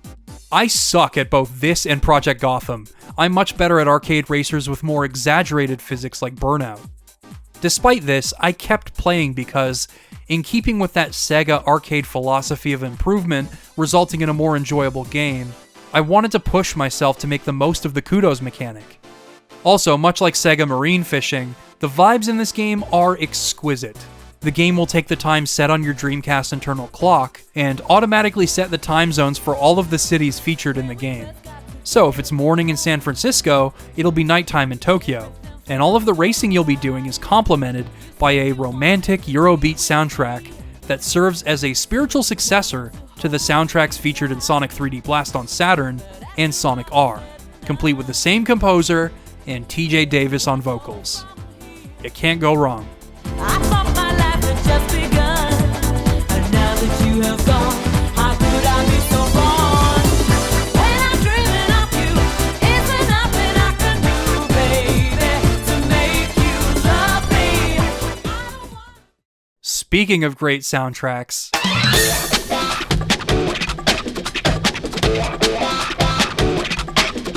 talking about Jet Set Radio is pretty much inevitable when mentioning the Dreamcast, and for good reason. The game is an artistic embodiment of punk street culture of the era, all while being a damn fine game in its own right. It's kind of like a collectathon platformer if your primary method of traversal was inline skating, and you skate around Tokyo tagging everything in sight while evading authorities. Its cel-shaded art style was one of the first in the medium, and it was brilliantly executed. The sharp outlines mask the polygon count of each character model, and give way to stylized, colorful designs that feel like a cross between a Saturday morning cartoon and graffiti art come to life. With flourishes like motion-captured dancing and outlandish accessories and clothes, giving the game identity beyond just punk. It's something more, something with a voice of its own. Jet Set Radio is still kind of an early 3D game, and that can lead to its controls feeling a bit floaty, clunky, and imprecise, but I promise that you can acclimate to them. There's nothing quite like stringing together a combo of techniques on terrain like billboards and rails, while tagging the walls along the way. Of course, the thing most people remember this game for is its sense of style, and that extends to its soundtrack. In addition to contributions from Toronto and Richard Jacques, this would be the game to establish Hideki Naganuma's trademark style, stemming from his work as a DJ. Sampling and mixing elements together to create something funky and unlike anything you've heard before. Another thing I like about the soundtrack is when you switch over to the Youth Gang in America, the music shifts to accompany their story too, meaning that you get hit with Rob Zombie's Dragula as soon as you take control of Cube. It's awesome. I do think Jet Set Radio Future on Xbox is the better game, for its improved controls, scope, and the successful, imaginative evolution of the game's visual identity, but Jet Set Radio is still a phenomenal game, and absolutely deserving of the praise it garnered upon release. Something about it speaks to me even today. It still feels so original and so viscerally pro-art that I get sentimental thinking about it. To me, it is what the Dreamcast was all about. It was about letting the games speak for themselves and paving the way for the rest of the industry, doing things no one had ever done from both technical and artistic perspectives. Which brings us to our next game, once again a product of Sonic Team. We've spoken at length about the Dreamcast's internet connectivity being crucial to the system standing out, but we have yet to talk about a game that not only made it mandatory to get the full experience, but also completely revolutionized the industry with its use of it. Phantasy Star Online is that game. Before this game, MMOs had to be restricted to computers. They got around this by ensuring each mission in Phantasy Star Online is instanced for up to 4 players, and the game is structured more like a multiplayer dungeon crawler. I find it far more reminiscent of Diablo and Monster Hunter, the latter it almost certainly influenced, than something with persistent multiplayer like World of Warcraft, though you still can hang out with a ton of people in lobbies. You create your character, pick a class, and gradually work to loot better items and weapons. The entire game is loot-driven, really. Your basic combos are a means to an end once you've mastered timing your button presses, and you need to be constantly feeding your mag to level it up as well. You can, of course, work with your friends to solve dungeons and fight enemies and bosses efficiently, which comes especially in handy when you find yourself under-leveled after already being deep into a dungeon. But the game is all about that loot, and hoping you stumble upon a red item. This might sound simple and kind of boring, but it ended up being surprisingly addictive for my friends and I. Not to mention, there's a story to follow the whole time. Let me put it this way. I've been playing Final Fantasy XIV for the first time lately. I'm currently on Heaven's Word. When the game is asking a lot of you and your party, the combat is incredible. But that isn't always what's happening. I've come to learn that MMOs are just not the kind of game you play for consistently engaging gameplay. Sometimes a quest is just going to be another step along the path to the good stuff. That has not pushed me away from either game in any way. I know it's something I can come back to in short bursts, because the payoff of that main scenario, that awesome raid, that dungeon run or boss fight, is always going to be worthwhile. I level my Black Knight class by doing roulettes to see just what new abilities I can get kitted out with when my next class quest opens up. In PSO, the same philosophy applies. It's all about leveling up you and your mag and collecting loot with a group of people you want to hang out with, so that you can tackle harder missions, reap greater rewards, and see how the story is going to unfold. That notion made the game incredibly relaxing and a good time with friends. And hey, if you don't have friends, Sonic Team thought of that too. They implemented a chat system where you could say specific phrases, and those phrases would be broadcast into different languages depending on what another player's system language was, which tore down the language barrier that would have otherwise inhibited the social aspect of the game. Of course, you can still use text chat with a Dreamcast keyboard, but that system, in spite of the amount of work it takes to translate all of those possible phrases, ensured the game's player base would be able to communicate with one another, no matter what. Now, I've been talking about this game from a modern perspective because I did not have any way of playing it when I was younger, not on Dreamcast, GameCube, or Xbox. Imagine how mind-blowing a game like this would have been at launch. It was the first console game to attempt an MMORPG format, and it was beloved by those who played it. This game right here is why the Dreamcast was so ahead of its time, once again from both technical and artistic perspectives. Initially, subscriptions were free in North America until the release of version 2, where the game adopted a subscription model here to match the rest of the world. Then the game was ported to GameCube, being one of the only games to support the broadband adapter, and it would be ported again to Xbox and Windows soon after. This splintered the player base until the game's servers were discontinued in 2007, but as of today, we have custom and private servers that allow people to play online together, no matter if they're playing on Dreamcast, GameCube, Windows, or Xbox. Yes, certain servers actually allow for crossplay, something that not even Sonic Team was able to accomplish. For this video, I used a PC-only custom server called Affinia, but if you want to play Phantasy Star Online as it was in the year 2000, you absolutely can, thanks to the dedicated efforts of the community. There's too many games to talk about here, man. There are plenty of huge games I still haven't talked about, like Resident Evil Code Veronica. Despite playing it for the first time 6 years ago, and thinking the story was complete nonsense, I do recall the gameplay and atmosphere leaving a huge impression on me. I found it genuinely tense and frightening, and up to scratch with the other numbered Resident Evil games, which were ported to Dreamcast as well. We've talked a lot about the Dreamcast dreaming big and leading the way for games and hardware to follow. I could be here all day if I kept going. But for our final game of this chapter, I wanted to talk about a game that paved the way in a manner that some see as a negative, but I instead see as a showcase for what pointless and excruciating attention to detail can do for a game when handled well. And just from that description, you're probably thinking, oh, he's talking about Shenmue. And yeah, I am. But I actually really like Shenmue. Shenmue is yet another pioneer when it comes to the Dreamcast and its games. It popularized open worlds, quick-time events, and detailed interactivity in action-adventure games. And oh man is Shenmue detailed, some would say to a fault. Day by day, you walk through Yokosuka, talking to people to gather information, buying things at shops when you need them, and even working part-time in a forklift at one point. It's all about just taking things day by day and appreciating the atmosphere of the town you exist in while working toward your goal.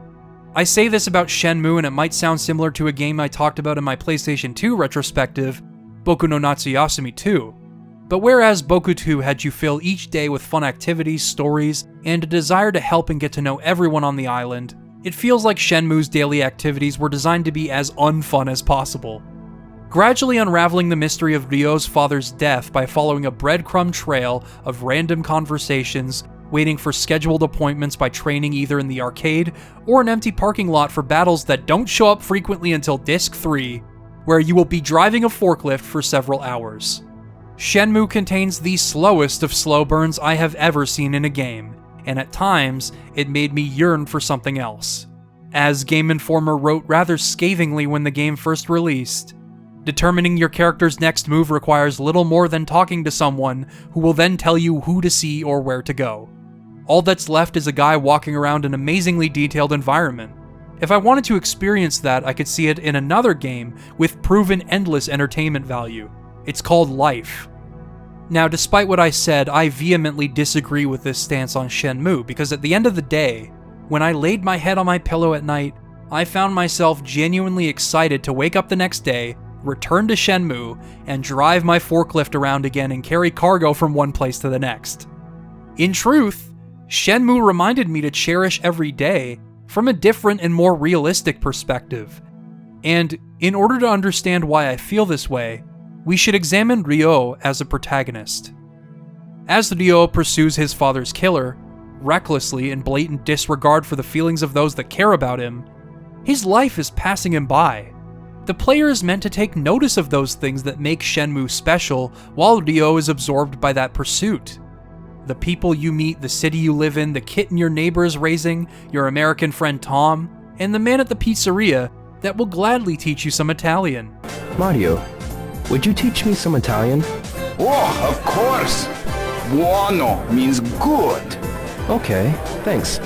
In that regard, Ryo is a great showcase for how men, young and old, especially in that era, refuse to think deeply about their feelings or express them to someone they trust. They just act. Ryo's actions make his immediate family sick with worry, while ignoring Nozomi's feelings for him, all because he is preoccupied with vengeance. He will certainly become stronger along the way, but it is as Master Chen says. You should not waste your life on revenge. As a game, Shenmue demands patience from the player as the days go by. Embracing this and finding things to do as the time passes will ultimately allow you to appreciate the game a lot more. It is painful to be so patient and interact with the mundane details this game packs into it, but that's just how the game is designed, and it is exactly why I was so compelled to see Ryo's journey through to the end. Combat is exceptionally rare in the first 2 discs, and by disc 3 it becomes interspersed throughout your workdays, but just when you think you've settled into the mundanity of your job, something happens that leads to Shenmue having an explosive and gripping finale, to the point where you'll thank yourself for spending your free time training and leveling up your individual moves, or even spending time at the arcade playing Hang On. It is difficult for me to recommend this game to just anyone, despite immensely respecting it and ultimately enjoying it for everything it is. I just value the idiosyncrasies in high-budget, uniquely designed, atmospheric games. I think upon release, it was unlike anything out there, and it is a testament to the Dreamcast's pioneering qualities in more ways than one. Its uniqueness is still true today, but for very different reasons. That said, Shenmue is beautiful, and all I can really say is, for all of the dreaming we do about being in a better place, wishing for the future to arrive sooner, there is a sublime beauty in the mundanity of everyday life. Before you know it, everything can change, and you'll be left wanting what you previously had. Be sure to spend your time wisely. And you know what? Shenmue 2 has been structured in the same manner so far. For my first few hours with the game, I lost all of my money to a thief, so I had to take on odd jobs all over the place, like playing Lucky Hit with people for hours and losing every time, as well as lifting crates with a character that has the best grunts I have ever heard. And yet, I found acclimating myself to Hong Kong an extremely compelling experience. It really sells the idea that there's no going back for Ryo. No matter what happens, he needs to settle in and work hard. Just like the first game, in a new context. While Shenmue may have been at least partially responsible for the intense focus on detail in high-budget games that is rarely in service of a game being fun, I think it proves that deliberate detail or mundanity can be essential from an artistic point of view when used to juxtapose something like the narrative or gameplay, and that is what Shenmue excels at most of all. And now, just for fun, a write-up on Shenmue's violations of forklift protocol, thanks to knowledge from my friend Aster. Freight is constantly being carried high up in the air rather than low to the ground, which is especially bad if the freight is heavy. If the crate falls for one reason or another, it could not only ruin cargo, but it could also very likely kill someone. Driving around in an open area with no safety guards up against the open ocean. A forklift or a person could easily topple over into the water. Workers are not wearing any safety equipment aside from some people maybe wearing hard hats. No safety glasses, no steel-toed boots, no reflective vests, etc. Drivers do not stop and wait for others to pass. Clearly their destination is more important than the safety of others. Gotta make quota. The amount of times I've had to blare my horn to get these cornballs out of the way are uncountable. Not to mention, some of them are driving around with their forks up in the air, ready to skewer some unsuspecting pedestrians. Oh yeah, that too. There are just pedestrians walking around out here where cargo is being transported. Overall, Ryo is lucky to be alive, and not just because he's chasing down a criminal organization. With the Dreamcast being such a huge success at launch in North America, no one could have imagined that the system would only have 18 months to live from there. As early as January 2000, the Dreamcast and Sega as a whole began to struggle. Dreamcast sales were sluggish more so in Japan than North America, but it led to the company experiencing another consecutive year of financial losses.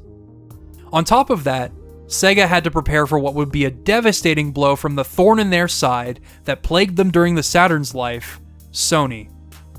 The PlayStation 2 was not only set to be more powerful than the Dreamcast by a decent margin, but it would also have a DVD-ROM drive, meaning it could play DVDs, in addition to games being able to store more data. This made it an immediately more appealing console to upgrade to than the Dreamcast, and it was backwards compatible with the vast majority of PS1 games. All for $2.99, just like the PS1, making it not only one of the cheaper DVD players on the market, but also doubling the console as a 2-in-1 entertainment powerhouse.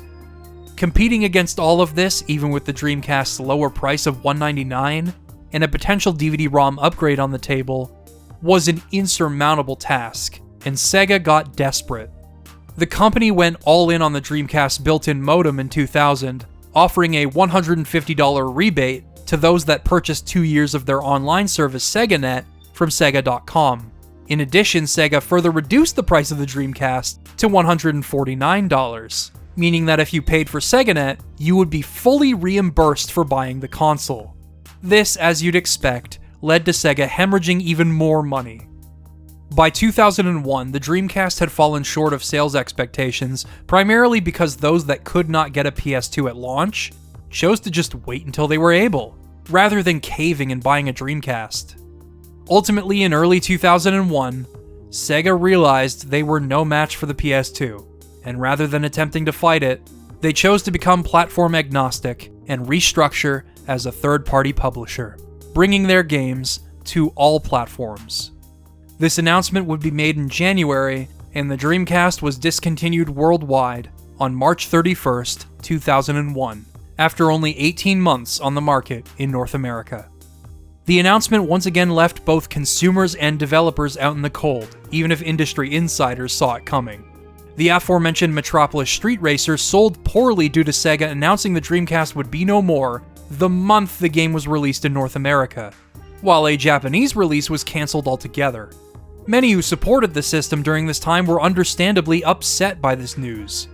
But Sega found far more success as a third-party publisher, and would finally turn a profit in 2004, after years of losses caused by the Saturn and Dreamcast. Games would continue to be released for the Dreamcast throughout 2001 and 2002 though, with a few of them being considered some of the greatest games on the console, period. Not much really needs to be said about Sonic Adventure 2, right? I may not love every decision it makes, and I might prefer the first game, but I can totally understand why it is so beloved. I grew up with this game just as I did the first. Its scoring system made replaying levels a ton of fun. It's full of memorable set pieces just like the first game. I have a video about 3D Sonic that you can watch if you want to hear me talk about it, because there's just too much to go over here. It is regarded as the golden child of 3D Sonic by many, defining Sonic for many fans my age, and I can't tell you just how many times I've replayed these levels for A ranks and more items for my Chow. The Chow Garden's complexities only expanded with this game, including the Hero and Dark Gardens, more variables to consider. It is an entire game in and of itself. What a wonderful swan song for Sonic Team to grace the system with.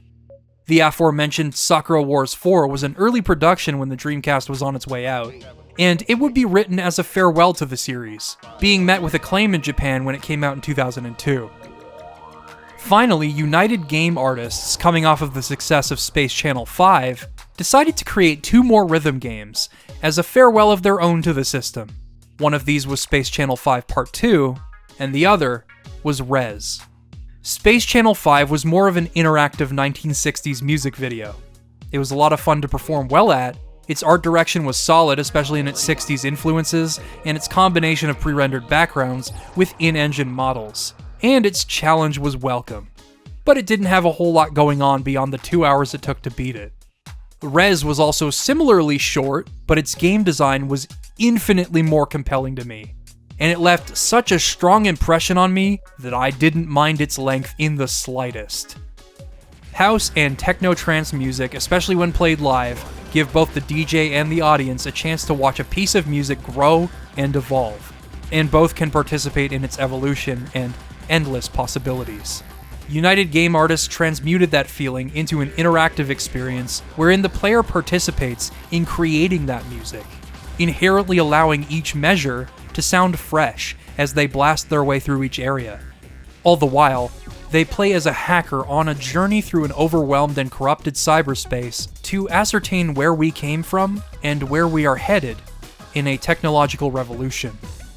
Much like that sense of thematic cohesion, the rail shooter gameplay is just as sharp as the game it takes from, Panzer Dragoon Zwei, transforming it into a genre-bending rhythm action game with style and substance that oozes with the very personality and artistry that made the Dreamcast so legendary.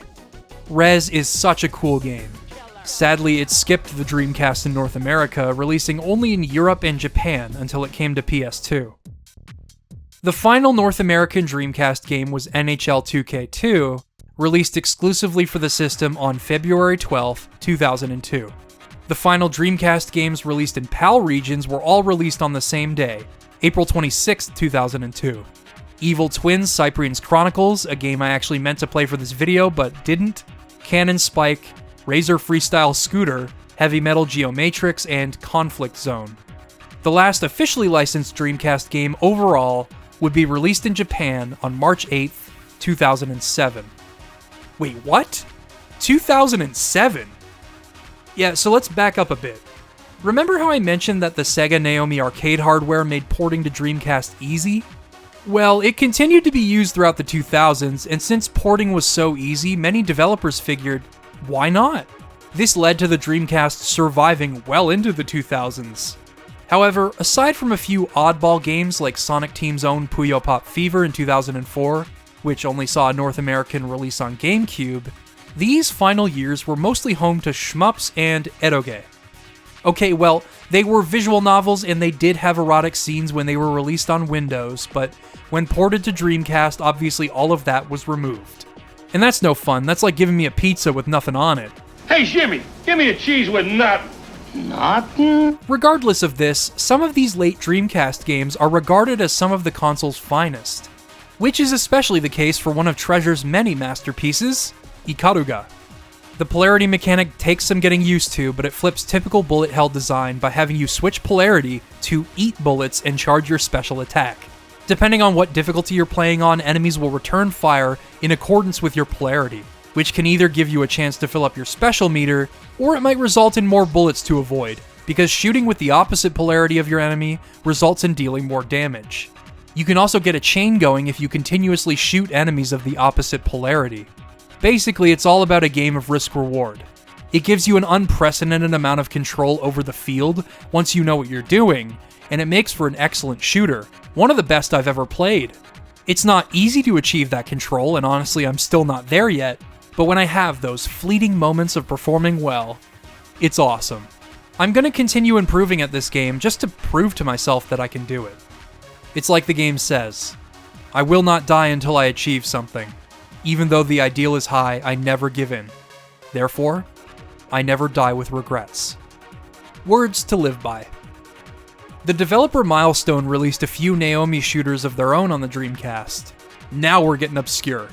The first was Chaos Field, which attempts a similar concept to Ikaruga, through the primary mechanic allowing you to switch to the titular field to deal more damage and use special weapons, but enemies also fire more bullets there.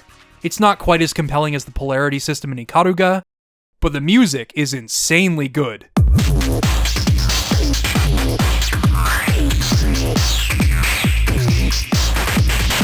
Their next game was Raturgy.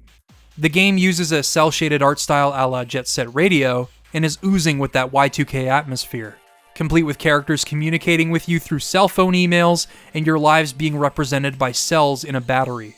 The central game mechanics honestly make for my favorite of Milestone's Dreamcast games. In addition to the central weapons being so much fun to use, you can use a melee weapon to swat at enemies, projectiles, and even power-ups, upon which those power-ups will be juggled and will transform into a different power-up. You can then swat them over and over again to juggle them until you get a power-up you like. By collecting enough of these blue chips, you'll be able to use your shield, which sucks in power-ups, absorbs bullets, and makes you temporarily invincible. Hypothetically, if you're smart enough with your use of the shield and blue chip collecting, you can combo your shield into another immediate use of the shield over and over again. And when I'm able to pull this off, the surge of dopamine I get is euphoric. I am unstoppable.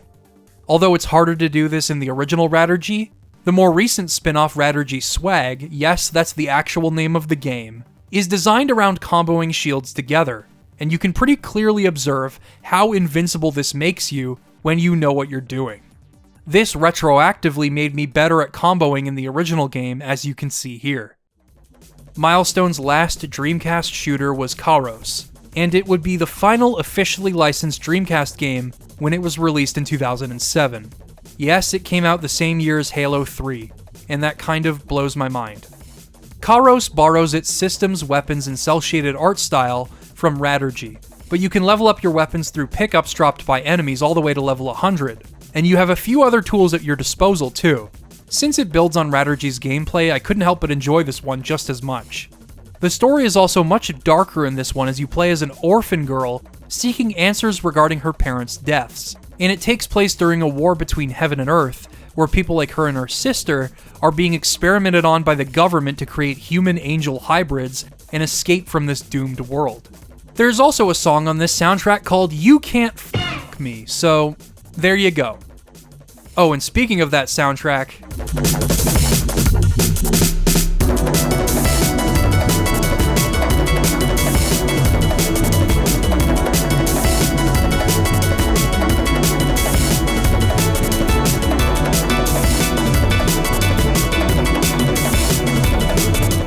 they just don't make them like they used to, man.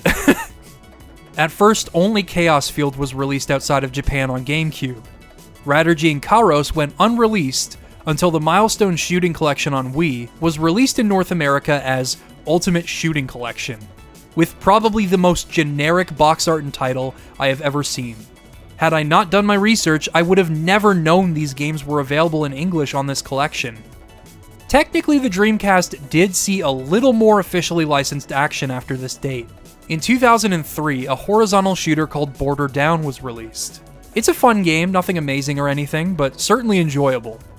It saw continued interest years after its launch on Dreamcast, to the point where a Japanese retailer requested Sega and G-Rev run another print of the game in January 2008. And this actually ended up happening. Neither print sold well, by the way, making it one of the more expensive games in the Dreamcast library today. And that completes the tragic tale of the Dreamcast.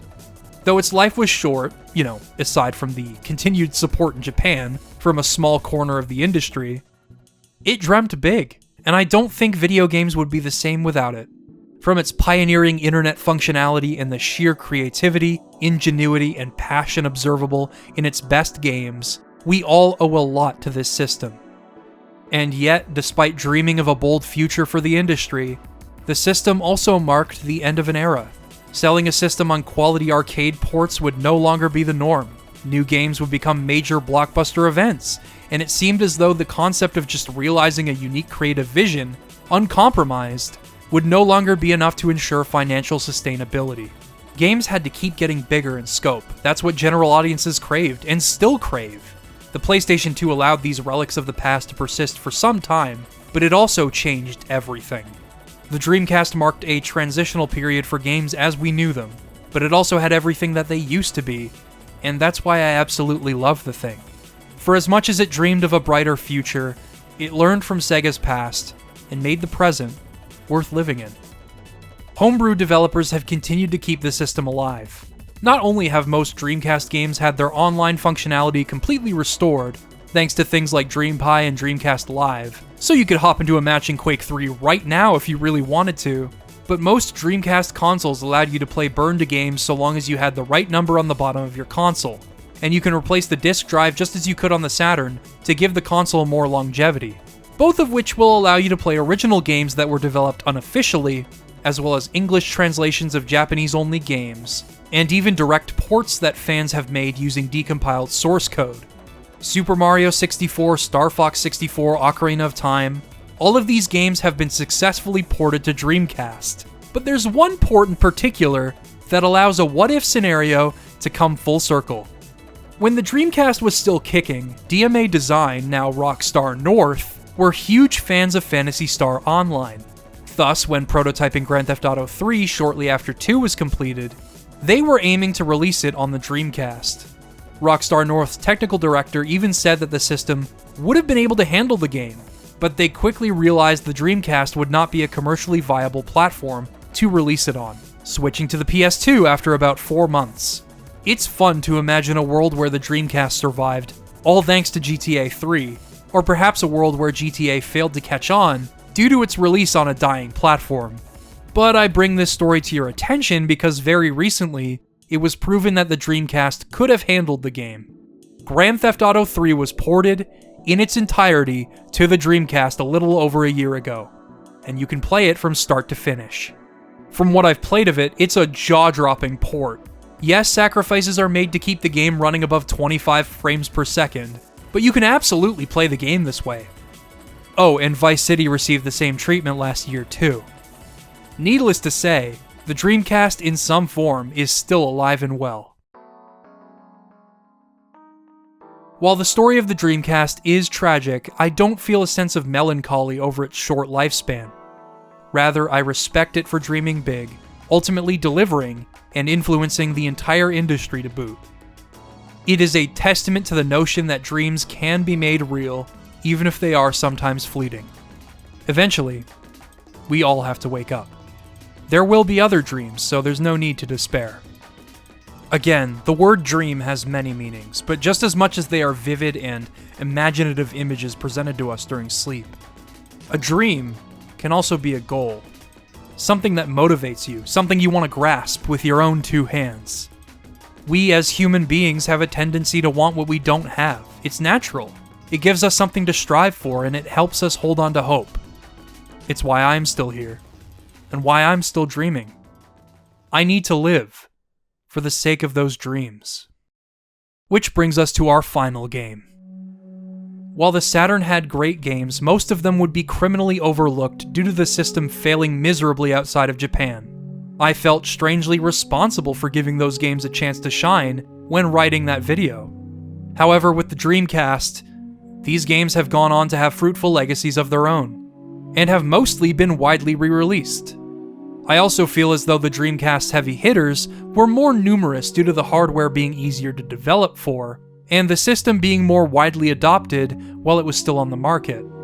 The Dreamcast's biggest games all received wide attention and have mostly sold well, been re-released, or have generally been honored in some regard.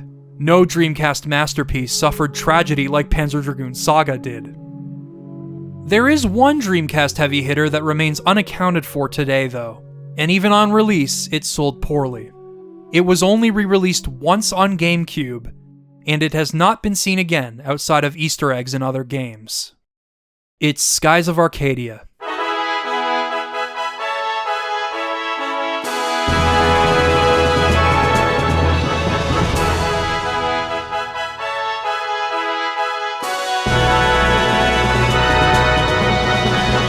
Skies of Arcadia is tonally the polar opposite of Panzer Dragoon Saga. I do feel that the game did have a prevailingly hopeful narrative, but it's hopeful in the same way that Berserk ends up giving people hope. That world is devastated and dying, but at the heart of it all are two people who find love despite everything. Skies of Arcadia, on the other hand, is a game filled with the promise of exploration and friendship and hope. This might sound juvenile in comparison, but Skies of Arcadia demonstrates that dreams are things that anyone, no matter who they are or at what point they are at in their lives, can carry proudly. It demonstrates that if you feel like those dreams are slipping away, your friends will be there to catch you. The game is excellent at making you want to make a difference in its world, one that reflects our own, with a kingdom drunk with power making its citizens pay the price. Instead of dwelling on the dour implications of its political themes, which the game still very much treats with respect, it instead makes you want to follow your dreams and inspire others to do the same. In spite of everything going on and how awful things are, you persist. As long as there are dreamers who have the courage to pursue their dreams, the world will have heroes. Let me give you an example. Vice's optimism is a primary reason I remember this game so fondly, and his optimism always manages to feel genuine due to the excellent narrative in place. At one point, Vice is separated from his crew and stranded on the abandoned Crescent Island. Rather than wallowing in his despair, he instead picks himself up, builds a base for himself, and survives, not ever wanting to lose sight of his dream. His philosophy also affects a group of sailors he meets upon arriving in Esperanza, the name itself an intentional misspelling of the Spanish word for hope. They can't make it through the Dark Rift and are just sitting around drinking, having given up and essentially waiting to die. They tell Vice about the Dark Rift, and Vice lets them have it. Thanks for telling me about the Dark Rift. Before I go, I just want to say that I've never met a more pitiful bunch in my life. If you lose sight of one dream, replace it with another. Think about how much you could have accomplished in the time that you've spent here. Just because you couldn't cross the Dark Rift, are you just going to sit here for the rest of your life? Because you tried something once and failed, are you going to throw the rest of your life away?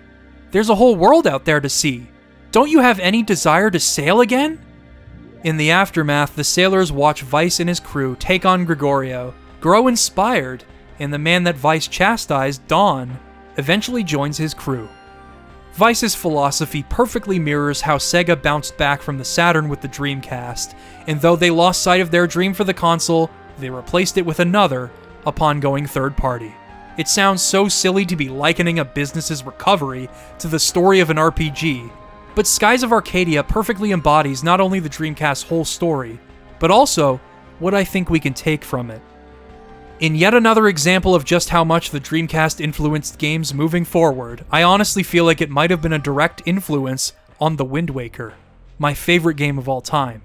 One of the greatest aspects of the game is the sheer amount of sky you have to explore and chart for yourself. By exploring, you can build a crew and allow their abilities to benefit you in both naval and turn-based ground combat. And each of them have stories to be told. You can take on bounties to become stronger, hunt for secret treasure, explore unknown skies to make new discoveries. A lot of it echoed what I loved about Wind Waker, and Vice's unwavering resolve, his intense desire to make something of himself, also reminded me of how the Wind Waker was very much about a boy who wants to find his own definition of courage, unbeholden to the hero of time. If I, Liam Triforce, for God's sake, am favorably comparing something to a Zelda game, you know it's gotta be good. That being said, I don't consider Skies of Arcadia one of my favorite RPGs like I do Panzer Dragoon Saga. I think enemy encounters are far too frequent, even on GameCube where they were supposedly lessened. I think major battles can take a long time on their own, even though you can skip SP animations, and ship battles are an endurance, and honestly, not really even that fun. They can take between 30 to 40 minutes, and the vast majority of that time is spent waiting for each action to play out. You pre-select each action and then wait to see what happens. You can't really account for certain actions that the enemy takes to the fullest extent, which is fine for the ground battles, as you are forced to adapt with each turn, but with ship battles, it just means you'll have to spend more turns waiting as you repair and devise a strategy. I also think the game's dungeon design is incredibly flat and straightforward, with basic problems to solve. They feel artificially lengthened by the high encounter rate, too. For what it's worth, though, the core combat of Skies of Arcadia, while familiar, is strong, especially thanks to the focus mechanic, allowing you to take turns to build SP in order to use crucial abilities. It's like the Psych mechanic in Dragon Quest VIII, but it beat that game to the punch by a few years. Also, the game takes a while to truly open up, but I assure you, getting there is well worth it. When you can explore the open sky at your own pace, it is liberating. There really isn't much else out there like this game. Despite my problems with it, I have no problems recommending it. Please give it a shot. It could end up being your favorite RPG of all time. Who knows? I feel it has the capacity to be that game, for sure. Sadly, Skies of Arcadia did not sell very well. It didn't bomb like Panzer Dragoon Saga did, and it has a larger fanbase than that game ever did, but it deserved far better. Of course, Overworks picked themselves up and kept going, working on Sakura Wars 3 and 4, while members of Overworks would go on to develop Valkyria Chronicles, a series that remains successful today. If you lose sight of one dream, replace it with another. Skies of Arcadia is everything I aim to convey about the Dreamcast. It is both a fulfilling realization of a world that those who love RPGs would want to be real, much like a good dream, and an embodiment of why hope is so important to surviving in this world. Nothing is impossible. As Vice says, impossible is just a word to let people feel good about themselves when they quit. As much as I've achieved in my life, I still have dreams of my own that I will work to achieve until I drop dead. And my greatest dream... Do you like yourself? Well, you should like yourself. You can't count on anybody else to like you. My greatest dream might actually be within reach. Good for you. So this video took a long time to make, and I apologize for the wait. I hope it was worth it. Once again, I'd like to thank Surfshark for sponsoring this video. I say this time and time again, but they are absolute legends, not just because of what they offer, but because of how lenient they are with creative ads like on Tomska and Friends, and they've even funded episodes of his show Tryhards, which I love dearly. Surfshark protects your anonymity online through its award-winning VPN. You can protect your data on public Wi-Fi from prying eyes, something that I personally do on my phone with Surfshark VPN when traveling, mask your online activity by changing your virtual location and IP address, block ads and trackers when doing online shopping to avoid creepy targeted ads, and access content not available in your country.